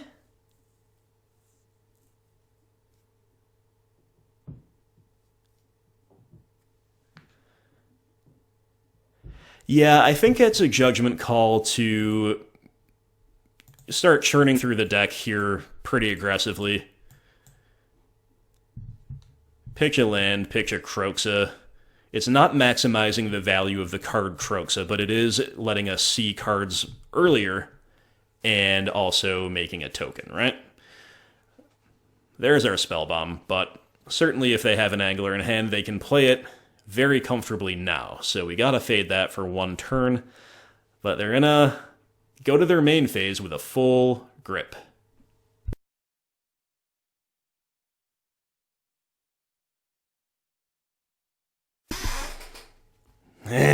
another Thoughtseize, another Thoughtseize. These are coming at very good times for the opponent. Meanwhile, we have 6 in the deck. We haven't seen any yet, so we could be setting ourselves up for some dead top decks. I think these Shadow matchups are fine for us, but we're floundering a little bit with them right now.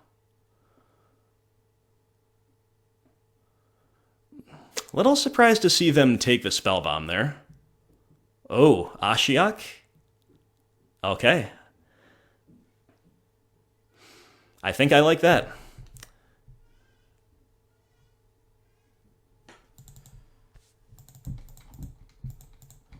Let's attack first.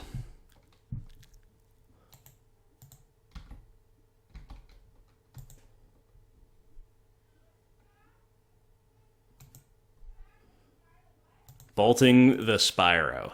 Yeah, no big deal.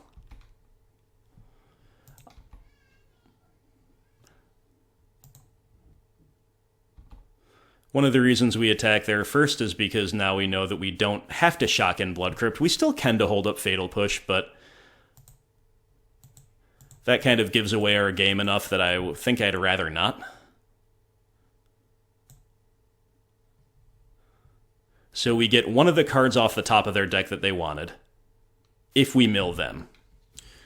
However, we have Kroxa to feed, so we're probably supposed to mill ourselves.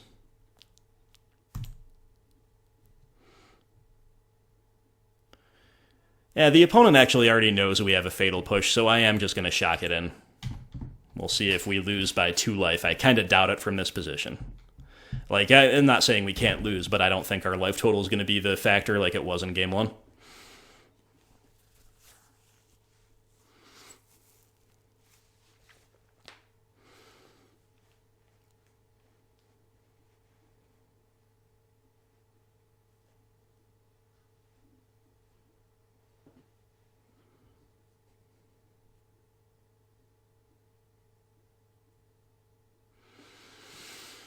Okay, OP passes. It's going to be Kroxa time, my friends.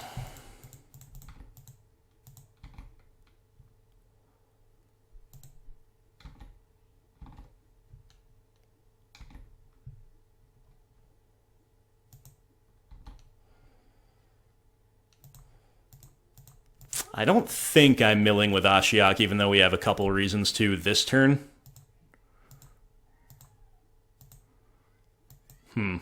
I mean, maybe we should be. It's hard to say. It's going to die to Bolt if we do. Do we care? Maybe, because it could unlock a fetch land for them. But at the same time, can they really beat Kroxa? Even if they take care of our Ashiok and like unlock a theoretical fetch land? Probably not, so I'm going to, I guess, mill myself here. Once again, and then say go.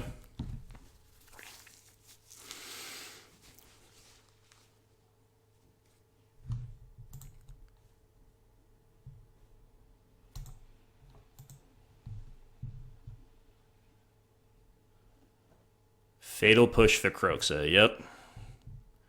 Yeah, pretty glad I milled in light of that.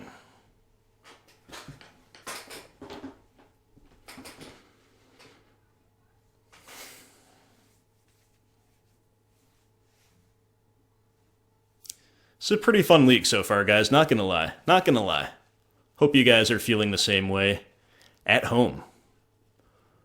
Kolaghan's command seems good, but just gonna keep throwing Kroxa at them until they scream for mercy, right? Just keep loading up gas in hand in case they find some way to stem the tide.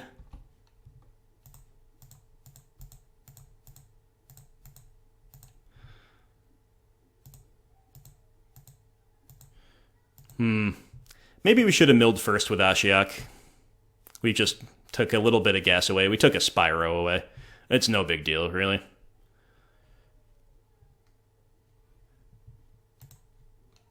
Again, the pertinent question is, can they possibly beat these repeated Kroxas? But if we're going to mill with Ashiok, which I think we are, we should have done it first.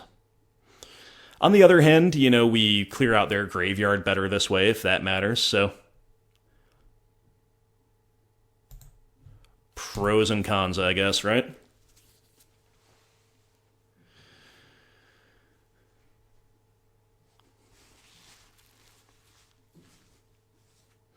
Ashiok, a total engine right now. If the opponent is just fatal pushing these Kroxas repeatedly, it's like their way to stay in the game, but obviously it's a disaster for them on the value axis.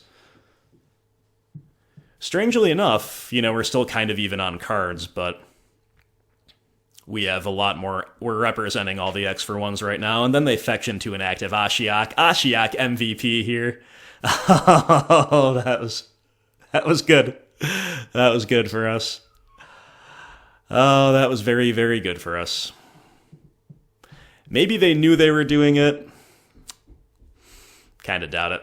Maybe they're filling up the graveyard for an angler. Kinda doubt it, right? I guess we're just gonna keep doing the same exact thing.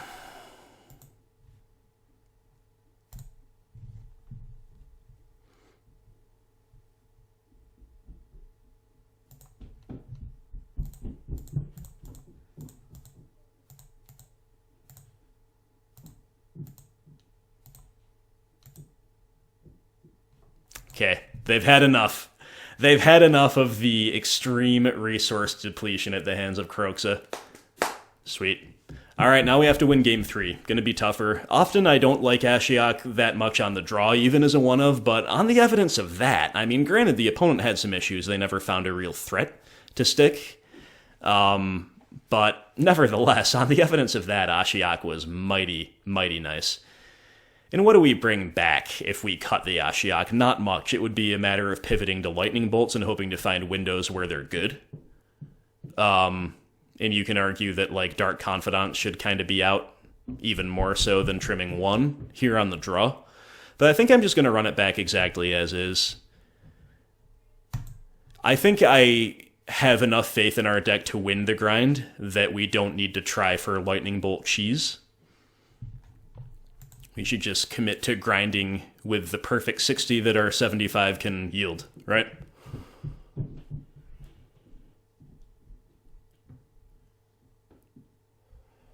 Oh, no. The no-lander. Thankfully, the opponent will mull as well. Please give us a lovely 6 here, my friend deck. Okay, it looks functional. I'll take it. Guess we're just going to bottom a land and operate with a pretty savvy 6, actually.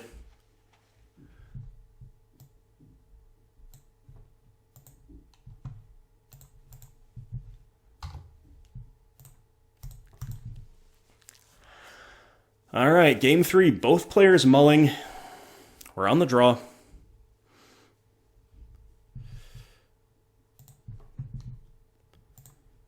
Inquisition U, they could have stub here. But no matter what, Inquisition should trade unless they've got a handful of lands and an angler. They have Cling to Dust and Surgical Extraction, and they do have that angler. Well, Cling and Angler kind of work against each other until they find some ways to really fill the yard. We have to consciously play around Surgical, but right now it's very bad. And I'm hesitating there for a while, thinking like maybe trying to bait the opponent into surgicaling away Inquisitions. Which obviously would be amazing for us. But we're going to have to play around Surgical both in terms of, like, what's in our hand and what we're doing with our graveyard effects. I think we owe it to ourselves to Thoughtseize before they manage to get Angler down. So I'll play a land first to play around a soft stub. Let's take that Angler away, please. Uh-oh. Drown in the lock or something? You gotta be kidding me, Drown in the lock. Wow. Well, at least we still have Dreadbore, right? That's pretty rough, though. Not gonna lie. Not gonna lie, pretty rough.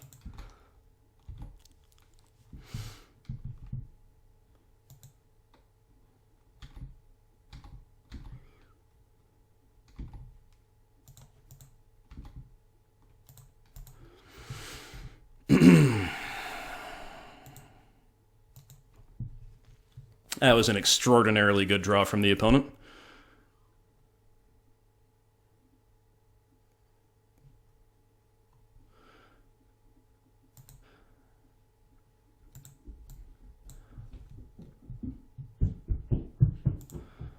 Alright, let's ransack the lab, I guess.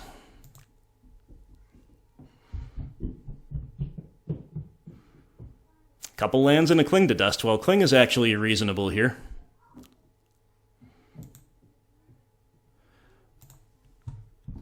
But we can't be proactive with it because the opponent has one as well. So under other circumstances, it might be cute to, like, just Cling anything away so they can't play the Angler. Number one, we have the Dreadbore. Number two, we lose... Oh, hold on. We took their Cling away. What am I talking about? Well, never mind. It's a little late for that. Honestly, I'm kind of cool holding it up anyway, because, like, we have Dreadbore to beat Angler anyway. Sorry, I was confusing these two windows here. So, I think we're just going to say go for one more turn. Maybe try to force some action. Some kind on the end step, but really, like, we need a threat to start doing that effectively.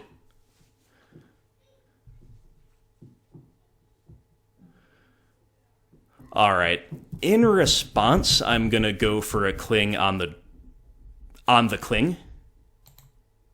Right? Or maybe it could be Drown on the Lock too, but I think at this point I'm gonna get their Cling. This is just gonna make it more likely for them to have to fully tap out for the Angler, not hold up Stubby D.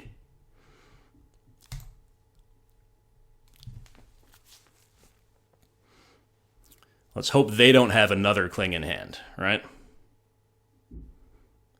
With Surgical Extraction, they could compete over this if they really wanted to and also get another card in the graveyard.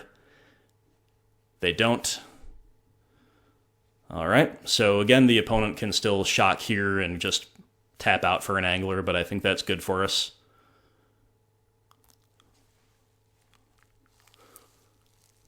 That was a pretty nice window for a Cling under the circumstances. Opponent taking a while here. Let's hope they have a land to fetch. I'm sure they do.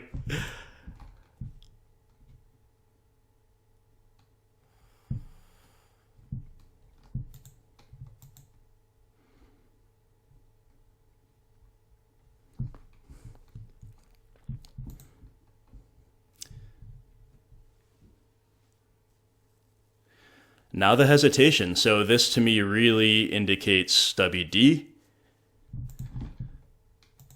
They're not going for the Angler, risking the Thoughtseize off the top. But understandable play. Guess I'm just cycling Unearth. Can't bring myself to do a suboptimal K command when it can be such a powerhouse in the matchup.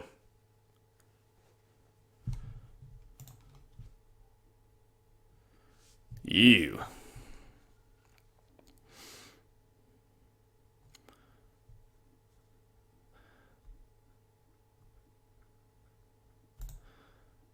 Alright, I guess we're going to ransack again.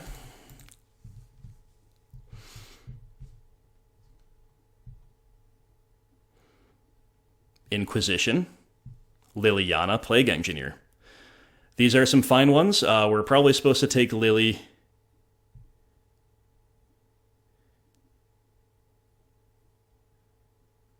We're supposed to take Lily, and then if we play her, it runs into Stubby D pretty badly, which they almost certainly have. But if we don't play her, we're going to really regret it if they draw a discard spell. But I think we're supposed to say go here. Hold up Kolaghan's command, and next turn, even if they have Angler with a Stubby D to protect it, we will K command on this end step for a 2-for-1, and if that doesn't draw it out, we Dreadbore, and if that doesn't draw it out, Liliana. Alright, I misspoke a little bit there, but you understand. Opponent will Cling to Dust to kick things off. Sure. So they're going to get to know our hand. but that's still advantageous for us in many ways.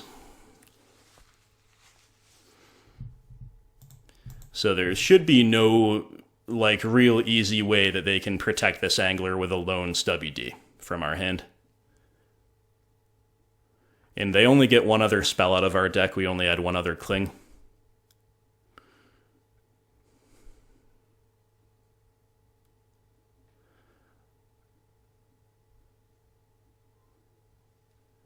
Okay, they're going for it, I guess. Maybe there's just no way around it.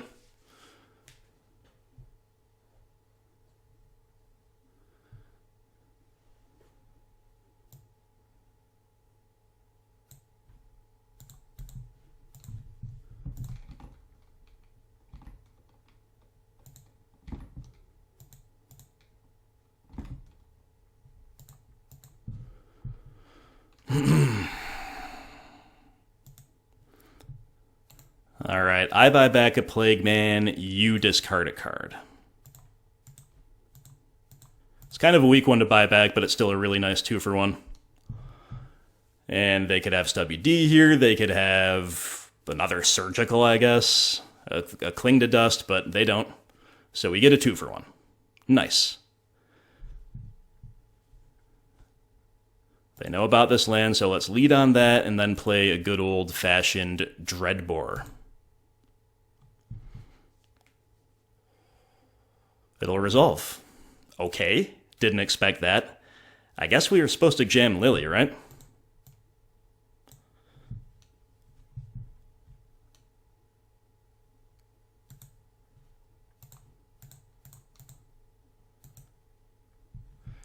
Pitch the Plague Man, then unearth him and be both players hellbent.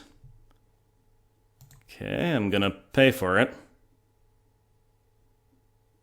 Concession. I don't know if the opponent sequenced optimally there. I think they need to at least trade WD for something, rather, like, even for the Dreadbore, right? Than make us tick down with Lily and try to rip threats off the top. I'm never, when I say something like that, I'm never, ever condemning the opponent. That was a great game. It was very well played. It was very intense. And as always, the caveat is that I could have been missing something, either about that moment I call out or in general. So I'm just observing for the benefit of the viewer, that's all. But great games, well played. We cash on our debut. And if we win this one, it's a 4-1 that would have been a single Tarfire away from the 5-0. So I'm loving it, guys. I'm loving Red Rock. I'm loving Skelemental. And I'm not loving this one land opener.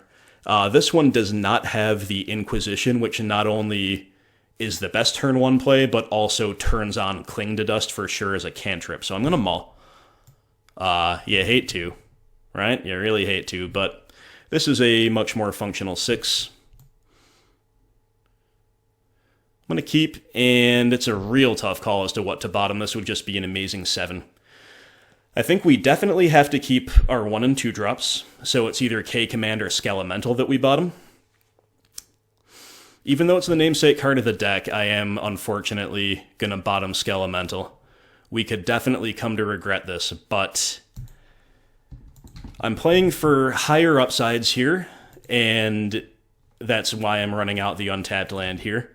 We want to be able to push a turn 1 play, followed by Bob on turn 2. And against a Windswept Heath deck, unless this is Gruul playing Utopia Sprawl. It's Gruul, but they're playing Arbor Elf. Okay, rewarded. Rewarded. We gotta find a fetch land or a Natty Swamp, though, ASAP. It would really suck to get our 2-color red-black deck mooned out. Moon should be pretty bad against us, but right now, it could happen. It could happen to us. Yeah, never didn't have it. Alright, Kroxa's pretty good here, but I'm playing Bob. I would be happy to play Kroxa if that was our only play, but I think Bob is better.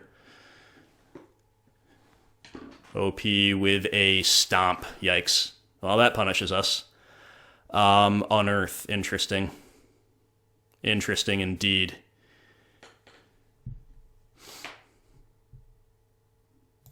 I think that's probably our line here.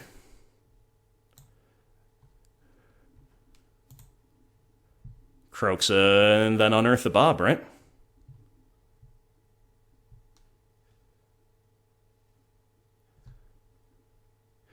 You know, it's worth noting that if we had kept Skelemental, that would have been a great turn 3 play, but Kolaghan's command could still pull us, really pull its weight here. Ox of Agonis? Alright, am I not against what I think I'm against? Is this just like a random, like, graveyard value piece in a normal Gruul deck, or what? I have no idea, guys. Well, we're in for a strange one, perhaps, in the final... excuse me. In the final round here. But let's see if they have another kill spell for good old Bob.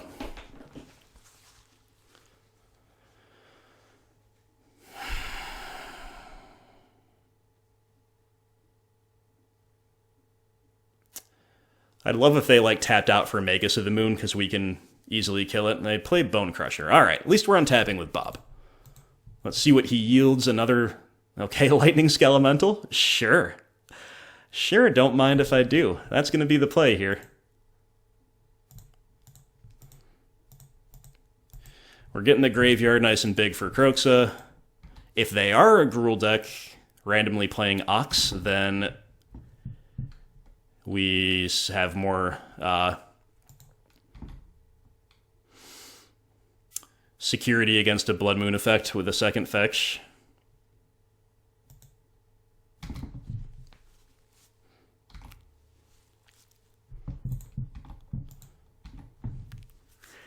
So it might be worth considering chump blocking with Bob if that option is given to us. I don't think it... Okay, it's Bloodbraid Elf. Okay.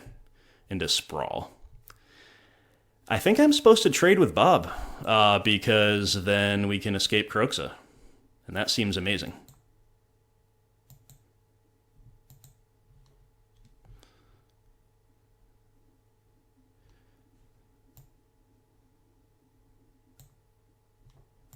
Also, our life total can get really low really quick if we don't.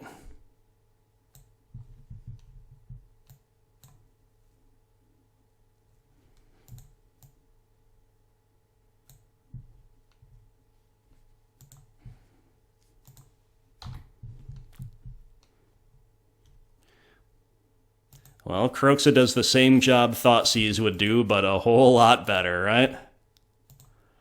Man, Kroxa is such an engine for this deck, it's unbelievable. So we gotta remember their Ox can come back. That's what's really scary, actually. But, get a Seasoned Pyromancer. They rip a Spyro off the top, too. Oh, man, so... Okay, they discarded another Spyro at some point that I missed, but then they rip one off the top. Yikes. Major yikes.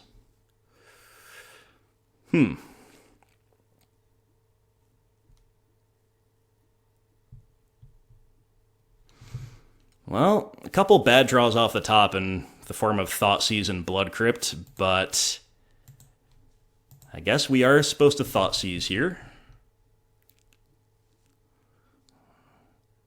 Magus of the Moon, Vengevine.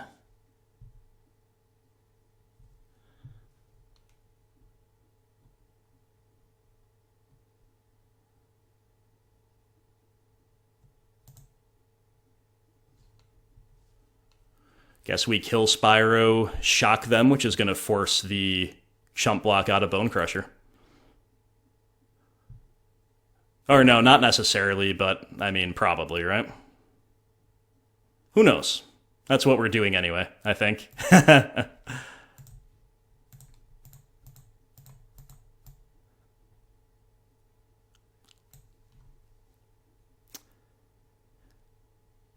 You know what? We didn't necessarily have to do it this way.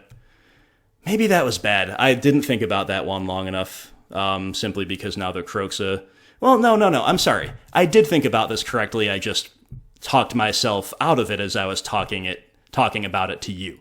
This is why we do it, because we do force the chump, because of the Kroxa trigger is what's going to be relevant here.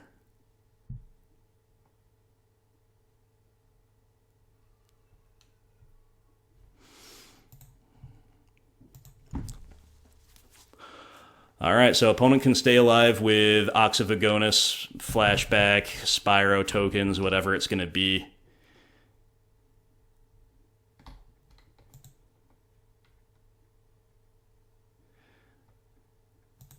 Okay, they drew a brick for a turn, but this random Ox is what's keeping them really in the game. I don't think we'd be so worried about the tokens, but the Ox is a different story. The casual 5-3 draw 3 for free from the graveyard. And hey, we play Kroxa. I'm not complaining necessarily about the escape cards per se, but it's a strange one. But you see Vengevine, so the opponent's on some kind of a red-green Vengevine deck. It's definitely...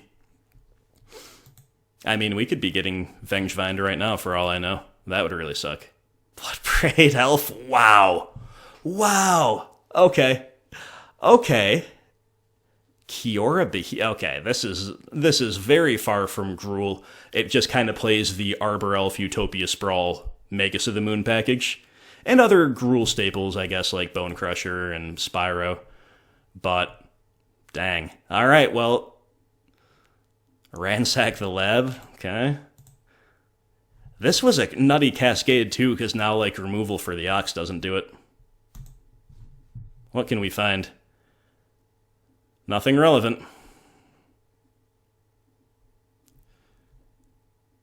Guess we are supposed to technically take and then subsequently cycle Unearth. But I believe we're just dead, right? Oh, Cling to Dust, okay. Maybe not. We gain 3, we're still dead. We go to 4, we block here, we're still very dead.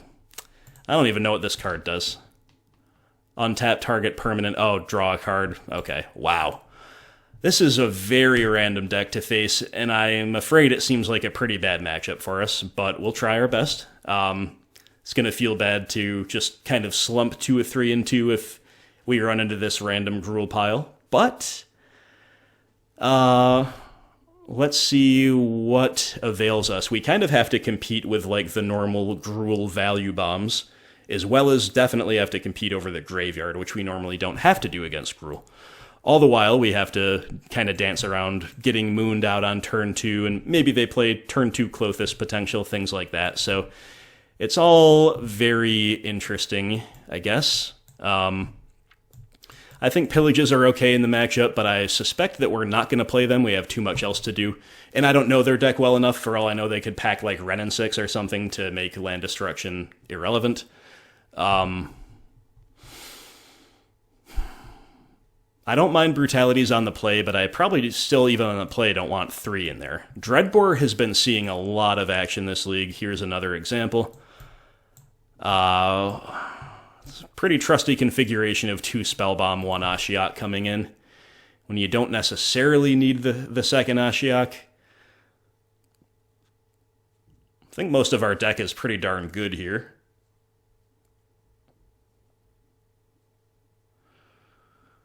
I think Kolaghan's command has potential to be a little clunky, to be optimal.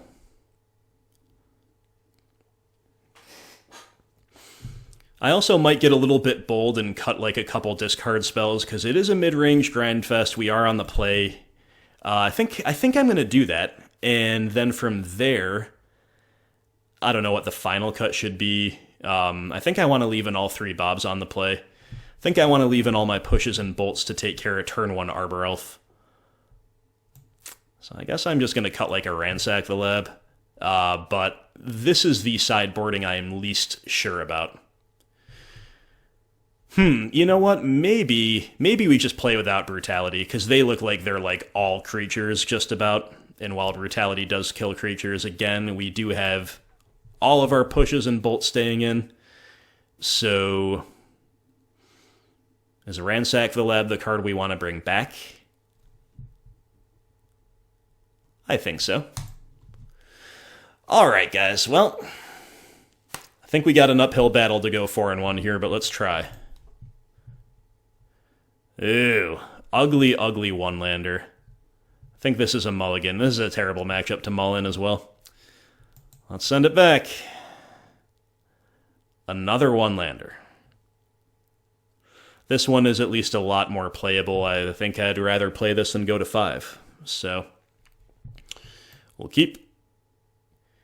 And I'm going to bottom either Unearth or Spellbomb. I think I'm going to bottom Unearth.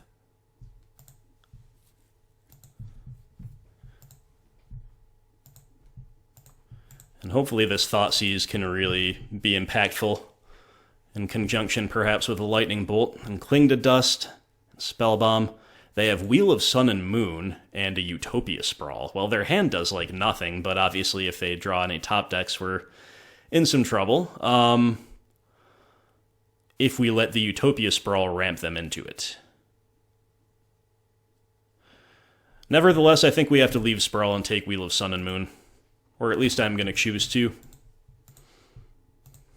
Feel free to yell at me in the comments if they rip, like, turn 2 whatever that screws us, but we have Bolt to protect us from turn 2 Magus of the Moon.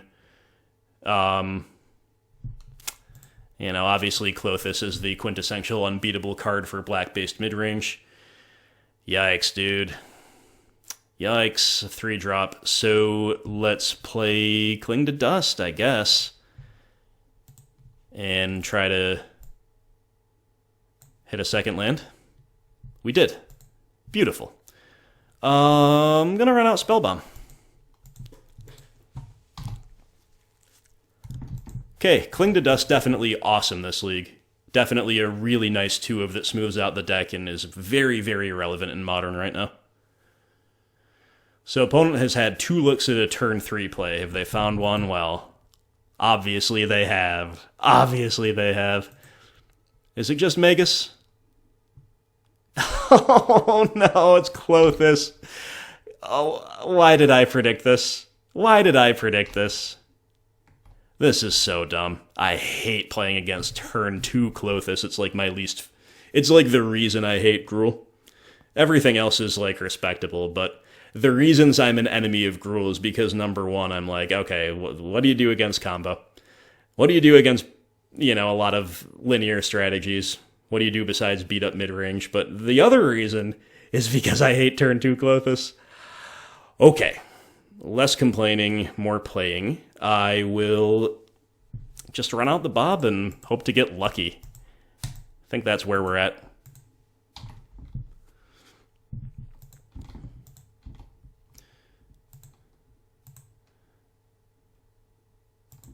Bye-bye Cling to Dust. I'm not going to cash in my Spellbomb just yet over that.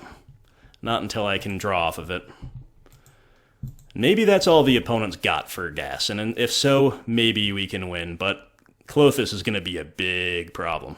Big, big problem.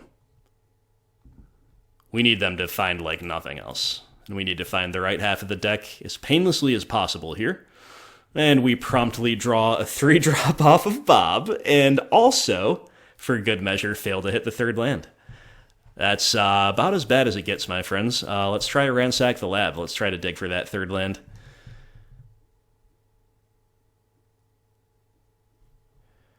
Okay, we found a Cliffs. I think I take that over Locthwain because we can hold up Bolt as well as Spellbomb this way. But we're going to be very hard-pressed to race the Klothys. It's just, again, as I say, the quintessential unbeatable card for black-based mid-range.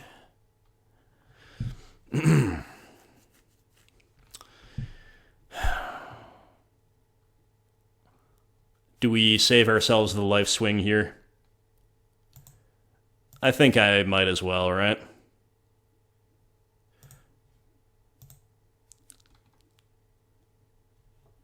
Obviously, hitting our own graveyard instead of theirs is very bad. Like in a broad strategic sense, but in this narrow tactical sense, I think the only thing we can give them credit for is Klothys and how we can beat her. Therefore, I make that play.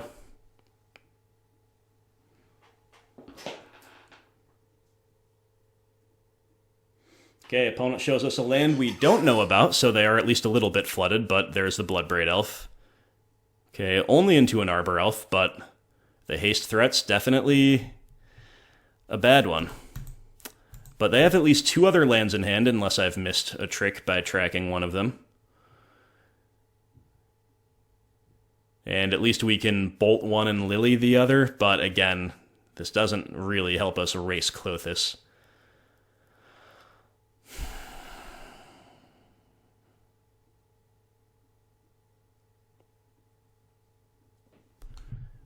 Boom. All right, Bobby. Painless. Painless, Bob. We take another 3. Yeah.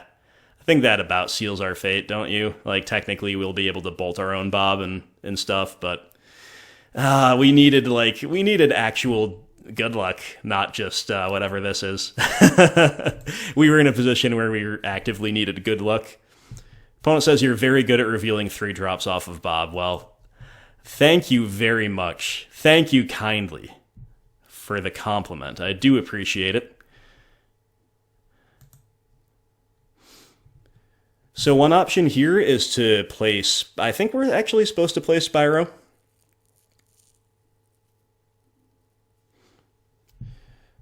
Giving us, again, the best chance of racing somehow. We need to draw life gain, maybe, which brutalities are not in our deck, so I don't think we're going to get there, right? But let's give it the old college try. Obviously, Thoughtseize is a free pitch. I guess it's Liliana, too. She's just too slow for what we're trying to do. Dreadbore and another Lily. Alrighty, then.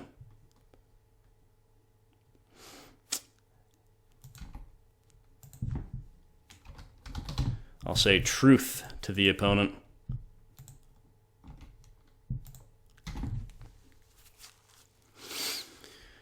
An opponent's very good at top decking. Turn 2 Klothys. My only fear. My greatest fear. Opponent says your deck is sweet, though. Thanks very much. I do appreciate that.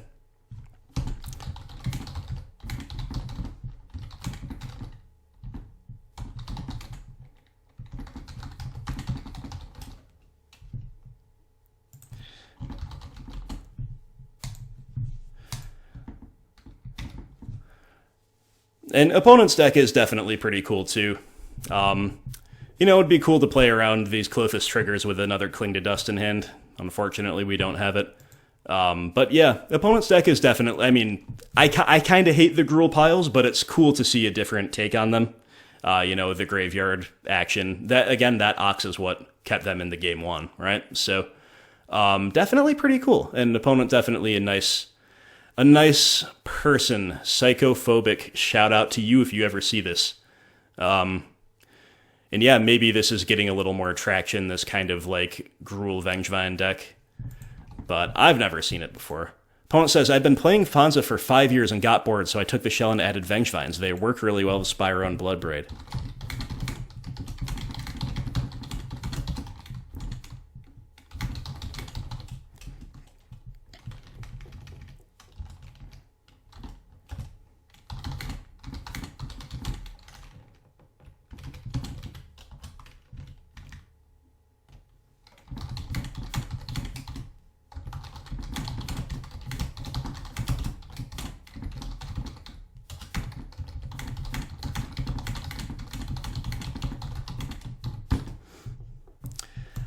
Always nice to get some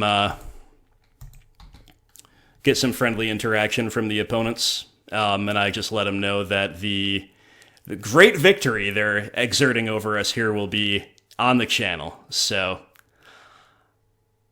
moment of fame for Psychophobic's Gruul Vengevine brew. A 5-year veteran Ponza player. Pretty cool stuff. Pretty cool stuff. I'll go subscribe right now. You should follow me on Twitter, Magus of the Moon.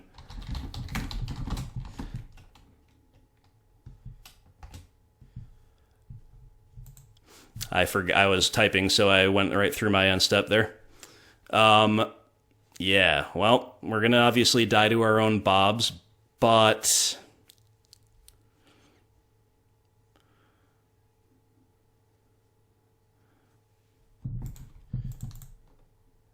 yeah, we're just dead. I've typing and forgot about Klothys. GG's well played, all the best. Can't beat Klothys. All right, well, I complained a little bit about that matchup, and like I said, it kind of sucks to run into what seems like a terrible matchup. Like, the natural Gruul state of being is kind of a generally something that makes it intrinsically favored against black-based mid-range, in my estimation. There are exceptions and there are gradients in either direction. For example, green-black rock is better positioned against Gruul than many other BGX or black-based mid-range decks are. And conversely, like a more glass cannon style Gruul deck can be more vulnerable to our disruption. So take that with a grain of salt. But broadly speaking, I think that truism applies. And then also broadly speaking, a deck playing recursive graveyard stuff like Vengevine and Oxyvagonus is also good against black-based mid-range, especially when it's not green-black mid-range, because again, we don't have those Goyfs and Scoozes that are so naturally impactful in that matchup. So I did complain about facing that matchup because it just feels like a horrible matchup for what we're trying to do. And, when you run into a random brew that happens to just knock yours out of the park, that kind of sucks, especially on the debut. But the opponent was very cool. The deck is sweet. If anybody's interested in that, you saw Magus of the Moon on Twitter. You can check that out. Maybe he'll post the list there. I don't know. Anyway, my friends, we were very, very close to going into that final round 4-0. Again, one top deck Tarfire away from winning that game 1, round 1. And, then we play different opponents all along the way, so who knows. But the point here is that I think this was a really strong debut. We did get some decent luck for sure, against Tron. The opponent mulling that deep and then not Troning us turn 3 in game 2 and we were on the draw definitely plays to our favor. But overall, I think we're favored in the matchups that we did win anyway.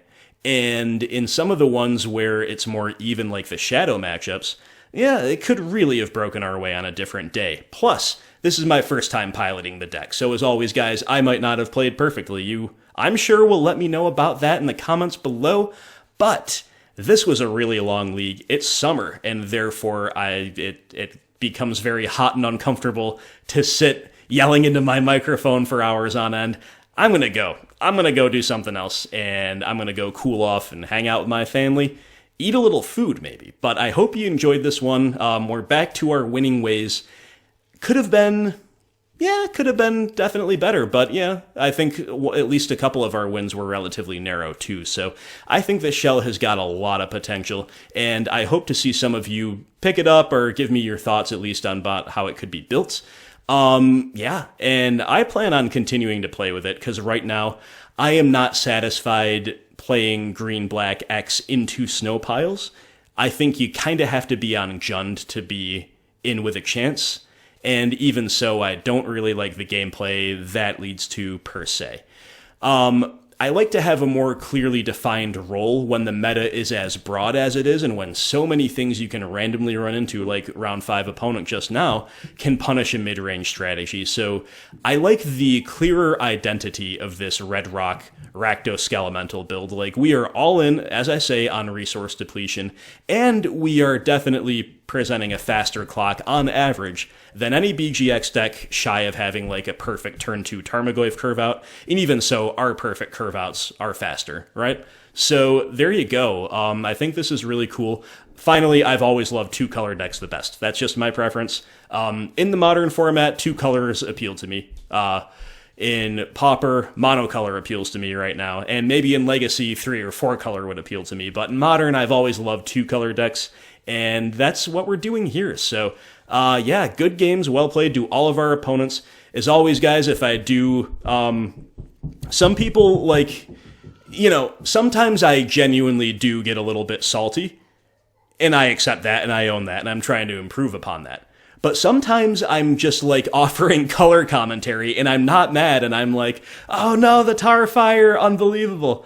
I don't remember how exactly my mindset was for that moment, but you understand the point.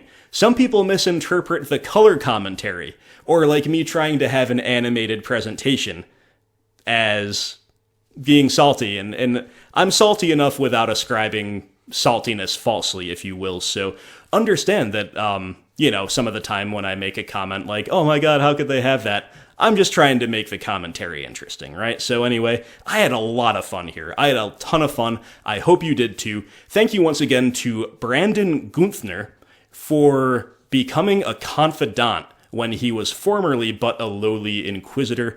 I appreciate you, my friend, as I do appreciate each and every Patreon supporter. If you're a patron and you have not joined us on Discord, you can find it in my old Patreon posts. Just go through those. The Discord link is there, and it's a great time. It's the best way to get at me easily. You'll get a quick response, and we've got all kinds of fun discussions percolating around there, including about decks like this. Finally, if you do want to support the content, Patreon is the best way to do it, and it also does give you access to Discord. You can earn donation leagues over time, and it's just a great way to give back. So you can also have a say in and have access to the monthly scouting report, which is either me writing an article for Patreons only or me making a Grim Tidings video based on what the Patreons want me to talk about, and they vote on that every month in kind of an informal way that will become more formal if it needs to be over time. So that's my spiel. Please do consider supporting the channel if you can. I'm a working father, bills are high, money is tight, but this is my second job, and it is worth doing because you guys are great. So thank you so much for watching yet again, and I will talk to you soon. Good luck in those games, and I hope everybody out there has a wonderful day.